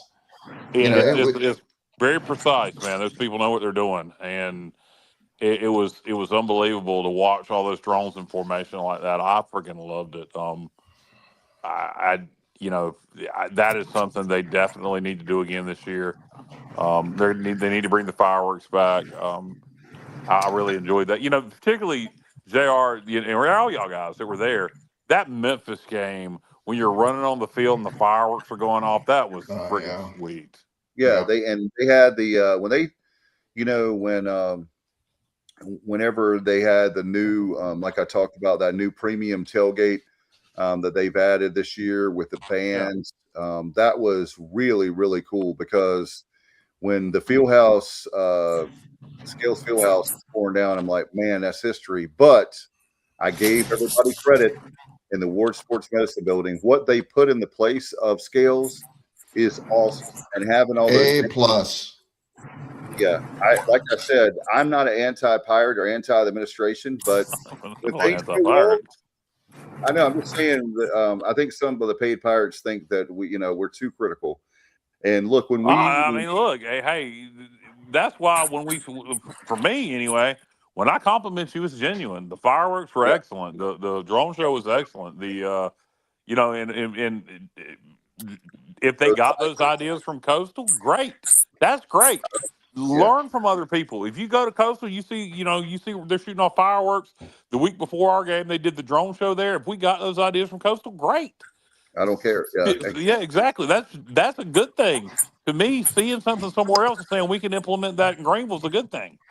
Kenny, I have to give you credit, bro. I'm not too far from you the last 2 years, and you do an excellent job of your music tailgates. In fact, if you need anyone, let me know. Hit me up, Kenny. I will always look out for you with friends of mine that can come play for you. So I know he's like me. Kenny likes to rock. I remember that. Kenny's working on his music lineup. You mean like bands, groups? What's he talking about? He's got musicians that mostly acoustic from what I've seen, but they're extremely they're very good, very, very good. And hey, Dave, that could work two ways. Maybe Kenny. What kind of music? Kenny like rock, country, that kind of thing. Okay, it's really good. Yeah, but Kenny's got a lot of connections in the music industry. Maybe he could hook you up with some acts for the Snack Shack. Absolutely. Yeah, man, Kenny, I didn't know Kenny was a big music guy. I mean, Kenny needs to talk. Oh yeah, he is definitely. Yeah. If you're friends with him on Facebook, he's always at like a show like in Greenville, Washington, local music. So give him a shout out, because that's good stuff. We'll try not to. Some of our fans don't like us to talk about music and concerts, but we're after. Really? What one fan complained about that? I'm sure it's more. But no, I don't think it was he can't ever talk about music or concerts. I think that person. That's a different situation. No, don't talk about it when it's when we're talking baseball. Yeah, well, we don't. We finished up baseball. No, we're doing it exactly right. That person would not have an issue with this. Pre-game concerts, exactly, Craig. Just like here's what I would say. Well, they did that. They did that a little bit. I know, but basically, John Gilbert even said that. In other words, they kind of had to, to be fair to them, based on when the Skills Fieldhouse and everything was torn down, they kind of just had to piece a concert, like lineup together. But I tell you what, Alan, this year, when speaking of concerts, they're going to have all the shows that normally would be at Town Common. That concert series is going to be underneath the stadium in the concourse area, and they did a good job. They did a good job with the show. What's the guy's name? Oh my God. Greggy and the Jets. Thank you, Greggy and the Jets. Thank you. It was the Elton John tribute. Do stuff like that because you can get a ton of sponsors and you can get a lot of people there pregame. And the people they had, like the main event band, I know that the Embers, they had some good groups like they would normally play there. So some of the I know that Kyle doesn't like tribute bands, but they are popular and they get a lot of people. Greggy and the Jets are on a different level. I mean, I agree. I'm not a big tribute band guy either, but they're as good as I've ever seen. I saw somebody was it going to be at the State Theater? I don't know where it was. It might not have been the State Theater. I saw somebody was going to have an Eric Church tribute band. Like Eric Church tribute band. Come on. I swear to God. So Dave, crazy. So Dave, are the shows coming back? What IBX and Henry normally do at the Town Common? Are they going to be doing it again this year? I haven't heard any promotion on that yet. They are good friends. Ernie Shepard with a tribute band, Trial by Fire, their Journey band. They're going to be there in May. That's how I found out. But they're going to be under the stadium for the entire series. Okay. Because that worked out really well last year. Except for the ladies in the front row that were under the big drip. Yeah. had a little leak in the roof. But they were at they would have got rained on anyhow, if it was outdoors. But yeah. That was crazy. That was a great but it's a big drip. It's a great. It was a huge drip, Kyle. It was crazy. Yeah, coming down for Greggy and the Jets. And it barely missed all of the thousands of dollars of equipment. Yeah, no, that is true. That is true. That would have been a mess. But really, I again, tribute bands, if you get a chance to see Greggy and the Jets, do it. They were very or Trial by Fire. Yeah, Trial by Fire is great too. I had them, Ernie, I've had him twice, once in Williamston and once at the State Theater. And Trial by Fire. If you love Journey, here's my thing. Okay, I know Kyle, you're talking. It's not really a tribute band, but Stevie, what is the name of that group? You help me get the title right. That's going to be playing up in Littleton. Bad Company or Badco Legacy. It's got that's not really a tribute band. Right, exactly. See, I would go see them.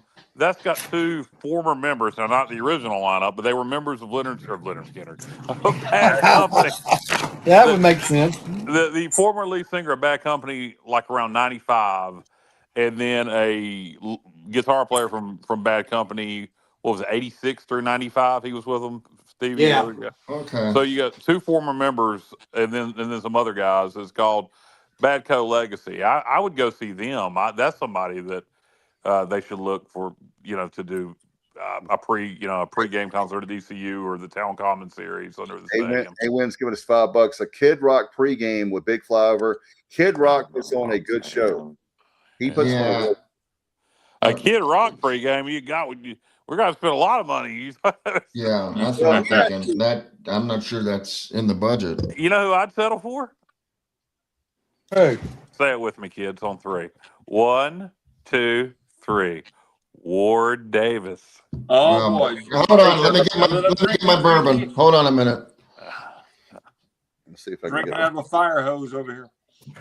I could do a Elvis tribute show. Hey, they could, and with a real dude. Did you see what I posted on my Facebook? I mean, what? I saw several things. Well, it would be in relation to what you're talking to, because I get your joke. I get your so you know what I'm talking about too. I don't remember seeing anything. I would go, Craig, if there was. I like Whitesnake. Yeah, very underrated. But yeah, there's a lot of bands. Look, what I'm trying to tell you guys is, here's the thing. Okay, let's talk about Journey. Okay. Let's talk about Journey. They're playing in Greensboro Coliseum in May, right? Sure. All right. There's only left now. There's Neil Schon. That's it. Yeah. So you're paying $300 or $400 to see a band that used to be Journey, but only have one original member left, or you can pay $10, $20 and you get a better show. I'm just saying. Well, I don't know about better show because Neil Schoen is a pretty significant part of He Journey. is, but that Jonathan and he can. Yeah, I don't know about that one, Dave. I wouldn't pay to go see it. I You wouldn't. either like tribute bands or you don't. I mean, you Yeah. can't force somebody to I know, like but I'm something. just saying the Journey. But I know, but the Beach Boys, I can start naming off a whole bunch that have been living off their name, and they have now. It's just down to Mike Love. I mean, you can Journey. A lot of these bands were getting older, man, and are you going to pay a huge amount for Journey? Like the band, the name, they have their name Journey, but that's about it. I mean, they got a Filipino. He's good though. He's good. He's good. He is really good. Ardell's good. No, I know he's good. I'm just saying, it's not Steve. They're not going to Damn get Steve Filipinos. Perry. Yeah, I know. Damn Filipinos. That's not. Oh God! Get off my lawn. That's not the way I meant it. You know it. But just the fact that you could pay. There used to be this Filipino girl at a strip club I used to go to in the early 2000s, and good God Almighty, anyway. Yeah, go ahead.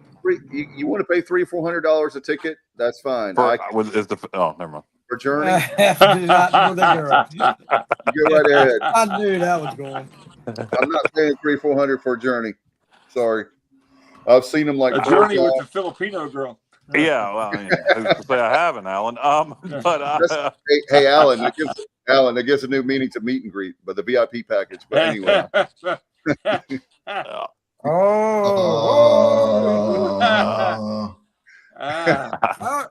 So that's nice play on words there, Dave. The FCC will be calling next Wednesday. No. Yeah, but we won't have to worry about that. No FCC rules apply. But anyway, I don't. So there's Dave fired up about how much he hates the current lineup for Journey. So I'm just saying that when you're talking about with tribute bands and you're making that, and here's another thing. I don't like tribute bands. Well, there's a particular band that I love that I'll never be able to see live, Nirvana, and they have a really good tribute band called Nirvana. That's different. If the band is dead, like completely, there's no like Kurt Cobain is dead, and then the rest of them formed. Help me out, guys. Who did? What band? You're talking about Dave. Dave Grohl, Foo Fighters. Yeah, Dave Grohl. Yeah, Dave Grohl. One Foo of Fighters. them, only one of them did though. The other one, Chris just went off and lived a normal life. Yeah. So, you're a big Nirvana fan, Dave? Yes, I am. Would not have guessed that. And as a matter of fact, today is the 34th anniversary of losing Kurt Cobain, April 5th. Oh, wow. Kyle, Dave likes with the lights out, he's less dangerous. Kurt, so here we are. Entertain us. I feel stupid and contagious, Kyle. Yeah, you do. Yeah. Well, you certainly smell like you certainly smell like Teen Spirit. Yeah, I love that song. Kurt Cobain, you probably think this song is about you, don't you? Kurt Cobain. I thought he was going to do Purple Rain there for a second. I did Kurt too. Cobain. Oh, my God. Yes. Weird Al Yankovic does a better Kurt Cobain than Kurt Cobain, by the way. I like when he gargles. I've always wanted to see Weird Al. I've never had a chance. Yeah, well, me and Stevie have had that conversation. We both want to see Weird Al too. Dave loves Nirvana as is a Swiftie too. Craig, you weren't supposed to spill that. I guess when you pay $99.99, you can spill some secrets. Yeah, he's a Swiftie. Yeah, that is true. That goes into my thing the other day. I said about you, Dave. I really don't know anything you hate. Like I can point to like certain stuff. I hate a lot of things, and I can point to certain stuff Stevie hates, and I can point to certain stuff JR hates, and I can point to certain stuff that Alan hates. I can tell you an artist that I don't like at all. All right, who? Michael Bolton, for sure. Well, nobody likes Michael Bolton. Not even Michael Bolton. Yeah, that was in. I hate Alan. That's Peter. Hey, don't rob that line, Kyle. Shut up! It was my line, Stevie. That's Peter Chris. That's not Michael Bolton. No, it's Michael Bolton. Nobody's ever said that before. Oh, they have to. Family Guy. Nobody wants to be Peter Chris. Not even Peter Chris. No, that never happened. I'm a huge Steve. Craig, I'm a huge Steve Perry fan, and that'll never happen. So And there was a rumor going around. I know Stevie saw that about a month ago that he was coming back. Neil, you know who started that? Neil Shaw started that to try to get people to come. Yeah, I believe that. It sure did. This, thankfully, is their last. I'm a huge Journey fan. I just don't like how they're charging my point. And just like the Eagles is another man, $500, $1,000. And there's no Glenn Fry, there's so the cheapest ticket for Journey is $300. Not the cheapest, but like if you want the 100s, like the lower level, there's 200 or 300. I mean, I'll go back and look at it, but it's not. And I love Journey. I've seen, like I said, I've seen it 4 times. But Dave, would you go see Journey if Steve Perry was the front man, but the entire rest of the band were Filipinos? Yes. Yes, I would, because I love Steve Perry. That's great. But he still hates the Filipinos. God! I hope Manny Pacquiao's not listening to this. They are. They're not anymore. Yeah, we lost that whole. We lost our Filipino audience. Yeah, no, I absolutely love Steve Perry. And there goes. Look, I was working on. Now somebody's going to get this, and nobody else is. I was working on a sponsorship with Jollibees, and there goes that. Kenny Curlin's Kiss was my childhood band too, and they still are. They still have been for all these years, but they're almost as big as a train wreck as Journey is with their lineup changes. Yeah, it doesn't mean that I don't love Kiss or Journey. That's perfect, Stevie. I love those bands, but the fact that let's see. So, what about Skinnerd? I went to see Skinnerd in Roanoke Rapids in October, September, whenever the hell it was. Yeah. And paid a lot for the tickets and had a fantastic time. But I look at it like this, all them boys died out over the years. By the way, it's amazing to me the amount of people that think the entire band was killed in the plane crash. Oh yeah. As we know, most of them were not, and they reformed Leonard Skinner, and they've just died over the years. So now you got Johnny Van Zant, Ronnie's little brother, who's been the lead singer since '87. You got Ricky Medlock, who was with Leonard Skinner in the early '70s and left to form Blackfoot and came back. Yeah, exactly. So all Jacksonville dudes, right? Yeah. So I mean, I still, it's like the legacy of Leonard Skinner, and I don't think anybody is sitting there going, "Well, it's the legacy, it's the spirit." They have that vibe, man. It's So I don't know if you look at a band. Look at a band like Foreigner, legendary band. Now wait a minute. If they're foreigners, are they Filipino? It might be. So Dave doesn't like them anyway. So Lou Graham. Foreigner, actually, I grew up on Foreigner. Foreigner is touring right now, and they have no original members. So if for me, with no Lou Graham, it's not Foreigner. Lou Graham, gotta have him. I agree. I'll tell you this though. Kelly Hampson, who took over for Lou Graham, was just as good singing as Lou Graham. Yeah, that's correct. I mean, I'll give him credit. I love Foreigner with Lou Graham, but when Kelly Hampson came in there, he was just as good. And he's retiring. He wanted to go out on his own. He's 64, I think, 65 now, something like that. But he wanted to go out like Lou Graham just put a new album out. Yeah, he's touring. He's touring back with Foreigner. I don't know how many dates, but he is back with them for some shows. So there you go. You'll have one original member at that point. Yeah, so they got to make sure you hit those shows, and there are those Filipinos there. I can't believe Dave. We find out all these. Dave's like the least racist guy I know. And then for him to hate Filipinos, so we thought, Kyle. So we thought. Yeah, what do we know? I hear a Jollibees. By the way, Jollibees is a Filipino chicken chain. The nearest one's in Virginia Beach. They were looking at a Greenville. They were looking at a Greenville store. You think we could get Wham? That's pretty good, Craig. If we got an imitation, let me make my Filipino chicken joke. We were looking at a Greenville store for Jollibees, but Dave's ruined that now. Yep, I'm sure that blame it on Dave. That's blame it on the Dave. Yeah. Hey, we could get Milli Vanilli, Alan. They're dead. They're dead. We could do that anyway. I mean, anybody could sing Milli Vanilli. They didn't sing. Alan Vick is a part of the Milli Vanilli tribute band. If we got Michael McDonald, y'all will be there. What? Yeah, he's talking about Michael McDonald. Has a song called Yomo Be There. Oh, okay. Kyle, have you ever seen 40-Year-Old Virgin? I love that movie. Yes, I have many years ago. Okay, there's a part of that movie where they work at I guess it's kind of like Best Buy kind of. And Paul Rudd goes up to his supervisor, says, "I don't mean any harm, but if I have to hear Michael McDonald sing Yamo Be There one more time, I'm going to Yamo burn this place down." I remember that now. There you go. Jollibees is overrated. Parker's or Bojangles way better. I've never had Jollibees. I'd like to try it to determine if it. Look, who put that back on the screen? A-Win. It was A-Win. Put that back on the screen for well, we have confirmed A-Win is another Filipino hater. I cannot believe the guy who was our top dog before Greg. Hold on, Kyle. I got good news for you. If we go to the Cubs Nats game in August, I'll take you to there's a few of them in Northern Virginia.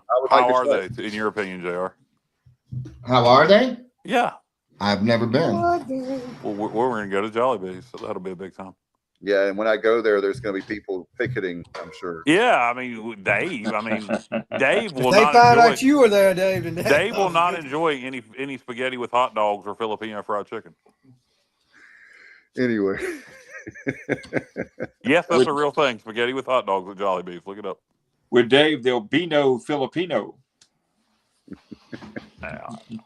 He wouldn't even like that Filipino girl I used to know. It's just unreal. Oh my gosh! Wow, I feel like you're Got any pictures? No, not of her. Oh, this is a long time ago. It was before smartphones. Okay, so getting back on the sports thing, what'd you guys think of the whole Gino Auriemma? Oh God! I'm glad you brought that up. I don't know what the hell you're talking about. Oh, South Carolina, not a fan of Gino's. Never have been. No, and he showed he did exactly why we don't like him. So many times being a sore loser. Yeah, so many times people act like the reason why people hate Gino is because of how many titles he's won. No, I have mucho respect for him. What we don't like is his attitude. He didn't like the fact that Dawn Staley is supposed to bow down to him. Oh my gosh, it's the John Wooden of women's basketball. Oh, you're supposed to put a statue outside the stadium when he's ever around. It's just ridiculous. And I tell you one thing, Dawn Staley, boy, that was about as good as that looked like WWE, Stevie. It was. It really was. Well, I think she could take Gino too. I think she could. Yeah. Both of them are from Philadelphia. I think they were both going to beat each other up or beat them down. Philadelphia street fight. Yeah, you know what though? I think Don Staley thought that was the national championship. You know that we beat Connecticut. Oh yeah, they forgot how to play today for sure. They got whacked today. They got big time whacked. You saw what she did after the game though. She praised the UCLA coach. She went, shook hands with the UCLA coach. Just to make Gino look like more of an ass than he already looked. Well, the thing was, Gino talking about she did, it's a tradition. They're supposed to shake hands. There's video of her going down there and shaking hands with Gino before the game. Gino and every coach on his staff. Oh, wow. I haven't seen that. And he talked about the girl getting her jersey ripped. The girl, his own player, ripped her own jersey. Oh, I didn't know that either. There was video of that too, which he came out with a statement. Not a fan. Yeah, UCLA definitely. I mean, they put it on them today but UCLA, with all that, that's what you talk about earlier with people wanting to make sure Trump signed that executive order, making it where all these kids need to stay in. UCLA had 5 seniors out there on the court most of the time. Wow. And those 5 seniors, the 5 seniors had scored all the points until late in the game when they started taking them in and out. That's good. I didn't know that, but I do know that in the Final Four, when the odds were out, Texas was, the number 3 most likely champion, and UCLA was a distant 4th. Like nobody gave them a shot. I think it's great for women's basketball because UCLA won, and it wasn't UConn or South Carolina. I agree, Dave. I think Speaking of women's basketball, just quickly, how about Heather Macy to Georgia Southern? Yes, I was going to talk about one of Kyle's teams there, Georgia Southern. What? Heather Macy's the new women's basketball team. Sun Belt. You love the Sun Belt. You kind of do, Kyle. Shut up, JR. Yeah, you are. I enjoy some about football and some about baseball, but I do think I don't care about some about basketball. I do think some about the fun league. It's a lot more regional than the American. At one time, I wanted to join it because I actually thought it was going to pass the American in football, but it has not. I do think it would be a lot more fun. But I'm gonna call Georgia Southern one of my teams. Oh wow, Craig!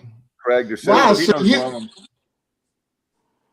Craig. I think Craig, you could walk to Mary Washington from where you're at, I believe. And men's basketball. So a D3 school, one with no seniors today on the team. I know it's D3, but in men's basketball at the University of Mary Washington, like Johnny said. So that's really, I didn't know that, Craig. That's very cool. I didn't know they won, and I didn't know you live close to there. So is that George Washington's wife? Was that Mary Washington? No, Martha Washington. Oh, well, who the hell's Mary Washington? Craig could go out on his deck and fly a drone over the stadium. Yeah, Craig, what is the university named after? Who was that lady? Who was Mary Washington? And thanks to you, Mary Filipino lady, probably. Washington. She's George's sister. Is she? No. I don't know. I hope Craig can tell me. He's Googling it right now. Yeah, he is. One thing for sure, she's not. Well, he paid $99.99. He can do whatever he wants to. That's right. That's right. I don't know what you know with the even 100. So, anybody excited at all about tomorrow night's national championship game? No. At all? I'm not. I may not. The only reason George Washington's mother? Yes. All right. The only reason I've got any interest in that game is because I did the bracket challenge with some podcast friends of mine, and I picked Michigan to win it. But there's no possible way I can win. I think because the guy ahead of me's got Michigan to win too, and he can get more points than me. So I can finish second. But yeah, that just makes you the first loser. You can be the you're going to be the bride, TV. Ricky Bobby. I'll be Cal. Shake and bake. If you're not first, you're last. Exactly. Yeah, it's kind of a shame. The tournament's had some nice moments, but nobody from anywhere near us. They're from Fredericksburg. I did not realize that.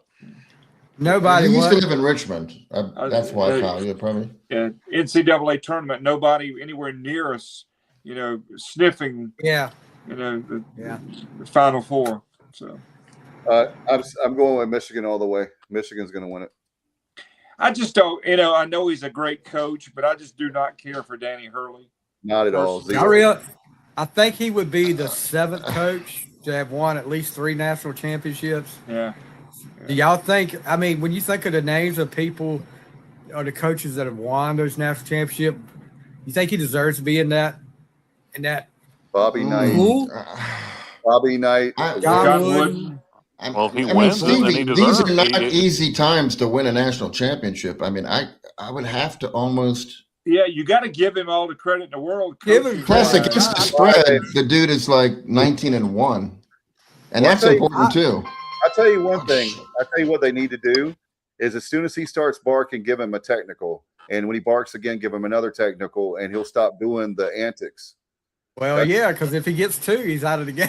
Yeah, that's what I'm saying. He's gone. That's my point. That's my point. Is get him out of there. Get him out of there. He's way too far to abusing the officials, and then just tee him up, and he's out of there. He's a great in-game. He's a great in-game coach, but all the other stuff is just hard to swallow sometimes. And you want to talk about it has the two But biggest. Dave, you got to like him. He's Bobby Hurley's brother. Come on. I like Bobby Hurley, but I don't have to like him.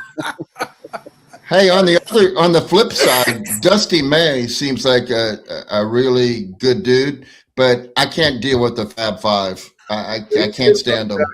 He's not going to North Carolina. For North Carolina fans, he's not going to North Carolina. I didn't ever think he was going to Carolina. Nah, I wasn't even. There's some that are like still out there, and even more the media.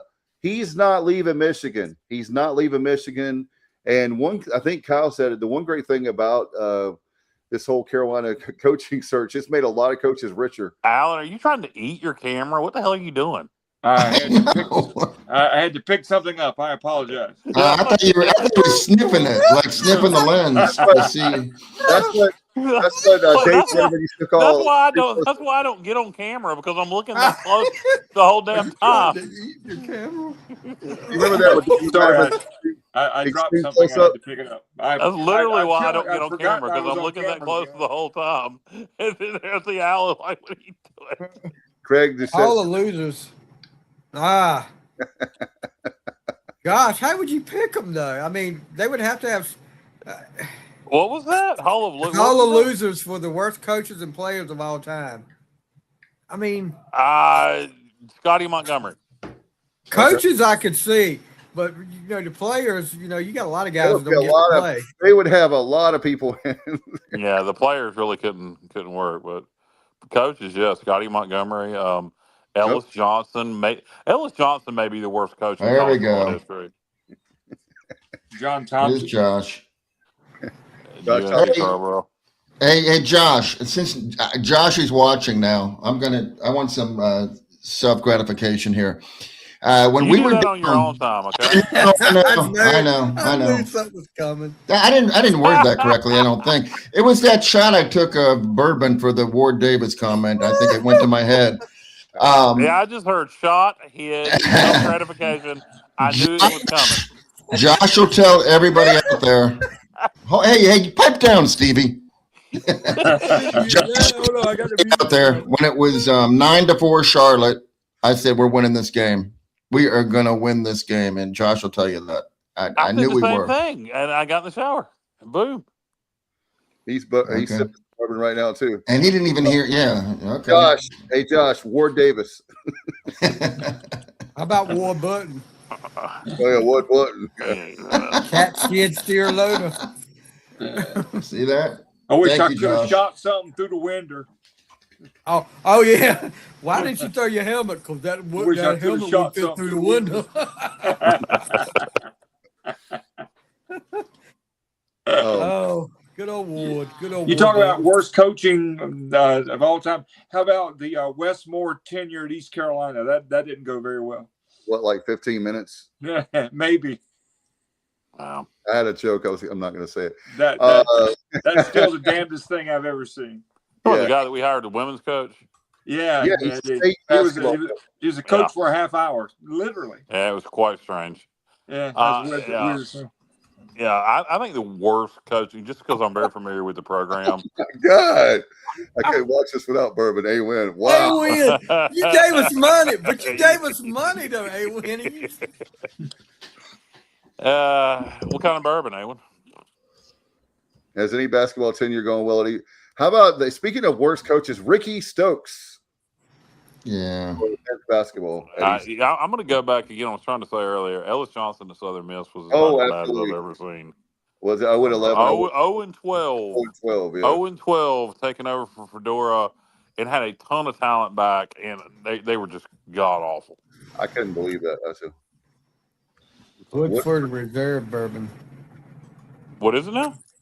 The type of bourbon. Woodford Reserve. Yeah, Woodford Reserve. Yeah, that's good. That's good bourbon. It's good. There's no Buffalo Trace, but it is good bourbon.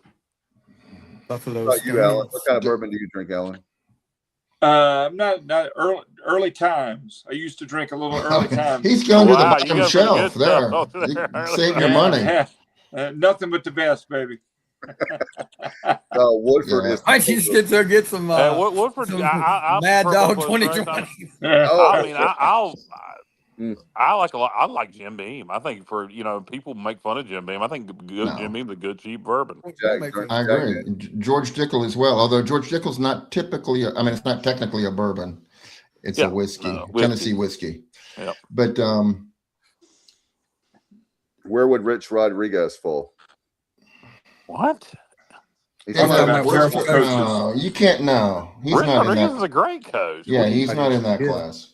No. What in the world, Craig? I don't even understand why you made that reference. Hey, Craig, Ward Davis. Craig been drinking bourbon too? I don't know. If you have that, Craig, you need to start.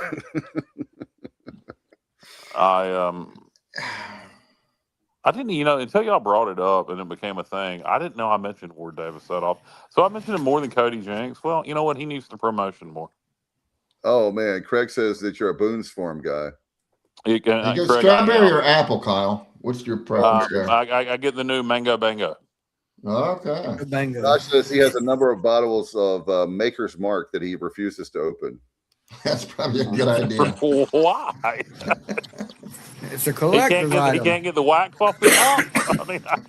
The most embarrassing alcohol, I'm old enough to remember when we drank wine coolers. Oh, yeah. Bartles and James. And don't say weed. Bartles and James. I've never had a wine cooler in my life. Well, we can change that, JR. They actually were not bad. They were not bad at all. I mean, does anybody still make them? I know at one point Seagram's was still making them. Seagram's thinks that. Seagram's does. My mom drinks one every once in a while. Kyle, they've been replaced by hard seltzer. What about they have. What about ranch water, that kind of thing? I'll do the THC seltzers that they have out now, but that's the only seltzers I've messed with. I'm not drinking any of the foo seltzer drinks, but the THC seltzers are pretty good. Maker's Mark ambassador. Maker's Mark ambassador too. All right, there you go. Maker's Mark. That's a good one. Yeah.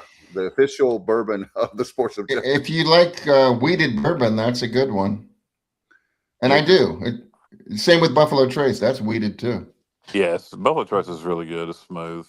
But if you're going with what is Craig drinking tonight? Hold on. That Woodford Reserve, I think is what he said. Yeah, the Woodford Reserve Double Oak is good. Josh says he has another bottle of Sup vodka that won't get open until we get to Omaha. Yeah, nice. The orange, right, Josh? I think Josh has got the orange. Craig, Zima. Ladies. God, no, they were rancid. Zima, Memphis, Tennessee, was responsible for Zima. Woo. Of the malt beverages, the cut waters, the seltzers, the non-beer or liquor pre-bottled drinks. What would be y'all? Does it like the boom? What will be the? No, I'm not talking about Schlitz. I mean, I'm talking I just about like the commercials. The bull crap.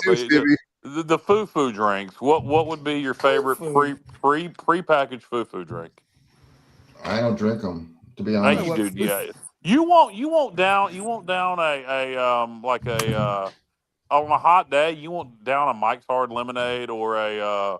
Is that I drink a Mike's Hard Lemonade. Yeah. What about that's headache in a can. I mean, what about a twisted tea? No, too much. No. What about? I told you what I did Thursday night. The amount of sugar laden alcohol I put in my body Thursday night. If I didn't get a hangover from that, I'm never going to. No doubt. Unfortunately, I'm not built like you are. Friday to take a shower. Say what now? I said, unfortunately, I'm not built like you are, like that, because anything with high sugar kicks me like a mule the next morning. Say that again, Alan. What you said? I was talking about drinking sugar and alcohol on Thursday. I asked him if that was why he waited until Friday to take a shower. Yes. Smirnoff Ice. Woo! God. Smirnoff Ice. Wow. RTAs ready to drink. Fastest growing segment. JR right. Ascorbic acid and Mike's is rough. Thank you, Awin. I've never had a Mike's lemonade. None of it, like, for whatever reason. Now, I have a hernia, and it will bother me. All right, so I'll tell you guys, I won't go into detail with the amount I drank Thursday night when we went out, but How many? Who asked that? I did, Dave. Okay. If you want the lineup, this is what I did Thursday night. You had Ripple, didn't you, Kyle? Sham Pipple. I'm coming to join you, Elizabeth. I had 3 beers. Each beer had with a shot of tequila. Then we left the Mexican restaurant and we started hitting up the bars. I was drinking Jack and Cokes. I drank 3 Jack and Cokes. Then I switched to liquid marijuanas, which is a mixed drink very similar to a Long Island iced tea. And I had 3 of those. So yeah, it was a good amount of liquor. And surprisingly, I wake up Friday morning. I didn't. The only problem I had, I have a hernia that I'm gonna have to have surgery on, so I had a tore up stomach from that. But in terms of like headache, vomiting, none of that. For whatever reason, I got a pretty high tolerance. Wow. Well, I wouldn't wake up for a week. Hey, y'all remember that drink? We got to go to winter. Then you got professionals like JR, who he doesn't even he doesn't even go into what he drinks. He's just. Y'all remember that drink back in the 80s? JR's ignoring that. Hey, no. I'm not ignoring. Occasionally I got to let the dog out. I just came back. What did I miss? Who let the dog out? I said I gave my lineup. I said somebody like JR is a professional drinker, doesn't even give their lineup. Oh, no. Well, my lineup is don't do what you did the other night. I don't know if you repeated it like you did to me, but you mix like everything. You mix beer, tequila, bourbon, and whatever the hell's in a liquid marijuana. Yeah, whatever the hell is in there. Who knows? A lot of different things. It's kind of like Long Island. No, I don't go that way. Speaking of things you don't mix, I think I mentioned this before: draft beer and antibiotics. You did. Oh, you did. Whoa. You did. Whoa. Actually, Alan, antibiotics and any type of alcohol would probably be a bad combo. Yeah, and I really did not know that. Seriously. Yeah, draft beer is probably your best choice. Yeah. So light. That's right, Johnny. I hadn't thought about that. Yeah. Man, good stuff.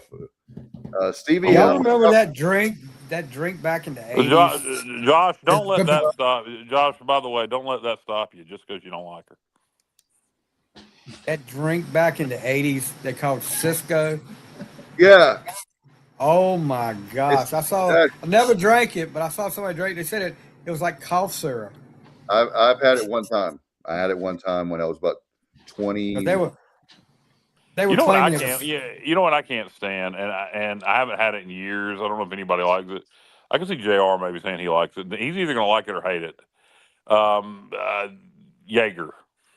No, I'm not a Jaeger guy. No, okay. No. Been a long time. I hate black licorice, so I'm naturally going to hate Jaeger because it tastes like black licorice. So you have a Jaeger bomb? I've never had a Jaeger bomb. I've drank straight Jaeger, and I hate it because it tastes like black licorice. Yep. Yeah. I can't deal with Southern Comfort either, to be honest with you. The name, it sounds like something I would like, but no. You don't like how sweet it is? Southern Comfort and Mountain Dew? Yeah. No, I'm going to pass. Too sweet, man. Yeah. God. Good God. One of my favorites, we're going to do big strengths, is I like just Crown Apple with Sprite. Just simple Crown Apple with Sprite is great. Yeah. Kyle is the official bartender of the Sports Objective. He is, and he's. I'm holding 2 cans of Squirt, which I'm going to poison with some tequila at some point, and then report back to Kyle. Yeah, but I have not done that yet. I'm waiting for the perfect opportunity. Get you a lime wedge to go with that, and Palomas are great. I'll report back to you. The hangovers hurt worse than they used to. That's Hank right. Jr. was right. He was right. All my rowdy friends have settled down, Kyle. I'm on. Wow. Haven't settled down is yours. Yeah. Oh, look at this. The NIT championship game is getting wild. Tulsa was down 21 and winning by 2 with 44 seconds to go. Nice. I didn't even know that was on. I would be watching that. I didn't know. Who's Tulsa playing in for the NIT championship? I didn't even know. Auburn. Oh, well, get it for the American Golden Hurricane. Yeah. I didn't know. I agree. Do it for your conference. The red, white, and the blue. Do it for your conference. So the red, white, and the blue. Alan, so much for that theory that okay, the last team out, they're just going to lay down in the NIT because they don't want to be there. Well, Auburn was pretty much the last team out, and they're like, "Hey, we got something to prove," which is goes to coaching. To me, that says they have the right coach. Right. Yeah, they were the last team out, and they were a 1 seed. Tulsa was a 1 seed in the NIT as well. So I mean, yeah, I agree. That's a great point, JR. I mean, I enjoy the NIT. I've watched a lot of it. I mean, yeah, I'm sorry that I didn't realize it was on tonight. I was thinking early this week. I'm in baseball mode. I've watched zero basketball. Anybody watched any? We talked about the football, the Louisville Kings with Steve Logan as offensive coordinator. Anybody checked any of that out? Stevie said he was watching a little UFL. Yeah, what do you think? Yeah, it was Birmingham and Houston was playing a while ago. Oh yeah, well we haven't talked any spring football. We're going to have a spring football breakdown. You know, obviously the obvious talking point, besides just overall on offense, is who's going to be the starting quarterback. We're not going to know coming out of spring ball. That's going to go into fall as it should. But I have a feeling it's going to end up being God, I can't think of his name now. The Miami kid. Help me out, somebody. I can't remember his name. Williams. Yes, Williams. I think is. I was muted. Yeah, because when you look at and the primary reason I think that is because the guy who's probably going to be our big play wide receiver on the outside has been practicing with him for years now, so they have that familiarity, and so I think that's going to give him a bit of an advantage coming into the season. Man, I'm feeling good about those wideouts. Yeah, I didn't think Ray was going to be one of the top targets. It looks like it. It looks like it. If he is, oh my goodness, because we know what Landon Sides can do, and we know what Brock Spalding can do.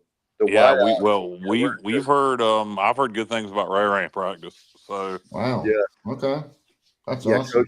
Coach is high on him, and guys, I'm telling you, our football team is going to be really good. And one of the things that we talked about is I believe we've done very well in the portal, especially with offensive line, right? I like on paper. I like our offensive line. I like the potential of our receivers, and I like the potential of our running backs. I honestly, despite losing one running back to graduation and then 2 to Power 4 schools, doesn't bother me at all. I like our running backs room. I really don't think we have any drop off there. I think we're just as good there as we were. The wide receiver room is solid. I think it has a lot of potential.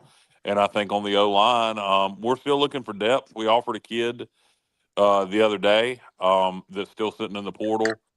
Apparently, NC State has some interest in him too. Iga thinks we have a good chance to get him, depending on how much interest NC State has. If NC State is serious about him, we ain't going to outbid them. But if they're not, we're his best offer so far. I'm really surprised he's still sitting in the portal, honestly. He was I have to go look at his name, see where he played, but he was a starter at the FCS or D2 level at a high level. Okay. So a kid we may add for some offensive line depth. Hey, that's great. And what about on the defensive side of the ball, D-line? We're creeping into doing a full-blown preview. Yeah, we'll get into everything. I know. I'm just doing a quick. This is not a whole.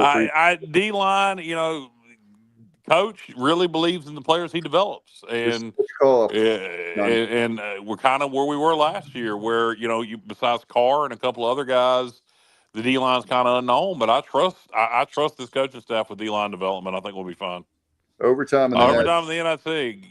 So I trust that the defensive linemen won't be playing with any handguns during the offseason either. Well, if they do, as long as it turned out like it did last time, we'll be all right. Oh wow! Tulsa had a 5-second violation. I guess they couldn't get the ball, and wow. Man, that sounds like a heck of a game that I'm not watching. Somebody say why don't we get out of here? We've been going 2 hours and turn on the Tulsa game. Watch the end of it. Yeah, that's That sounds like a Seems plan. like a good idea, Kyle. That's the best idea you had since Thursday night, Kyle. You know what? You could be right. Well, speaking of Thursday night, that's a nice segue. We'll have our on deck show, and that will be we're going to be going to Tulane, and we'll try to get our good friend Corey Glore on. So we'll be working. Hello, gentlemen. Hey, Right. Craig, if Craig is still watching, I wanted to ask him a question, but I want to ask him when Justin's on as well. It's an umpire question. I have a way to tweak the system, and I just want to get their feedback on it. So, Craig, tune in. What are we doing? Thursday or Sunday, one or the other. Thursday night, and I'm going to run something by you. All right, Stevie, you got anything before we get out of here? No, this is a good show tonight. Appreciate the donations tonight from Craig and Awen. No doubt. Yeah, very much so. Thank you, guys. Alan, Vic, you have anything, bro? Happy Easter. Thanks for the donations, and I'm really happy we found that second pilot. All right. Oh, yeah. The F-15 pilot. I thought you said we found him you safe. spoke up a little bit. I didn't know where you were going. I didn't know. I wanted to mention the pilot before we left. That was. Yeah. That was big. That was big. Yeah. No doubt. Yep. All right, Kyle, you got anything, bro? I'll just quote our president and say praise Allah. All right, Johnny. No. All right. See you on Thursday. Well, looking forward to it. My only thing I'm going to say, Ward Davis. Good night, everybody, and go Pirates. Dang it! That's the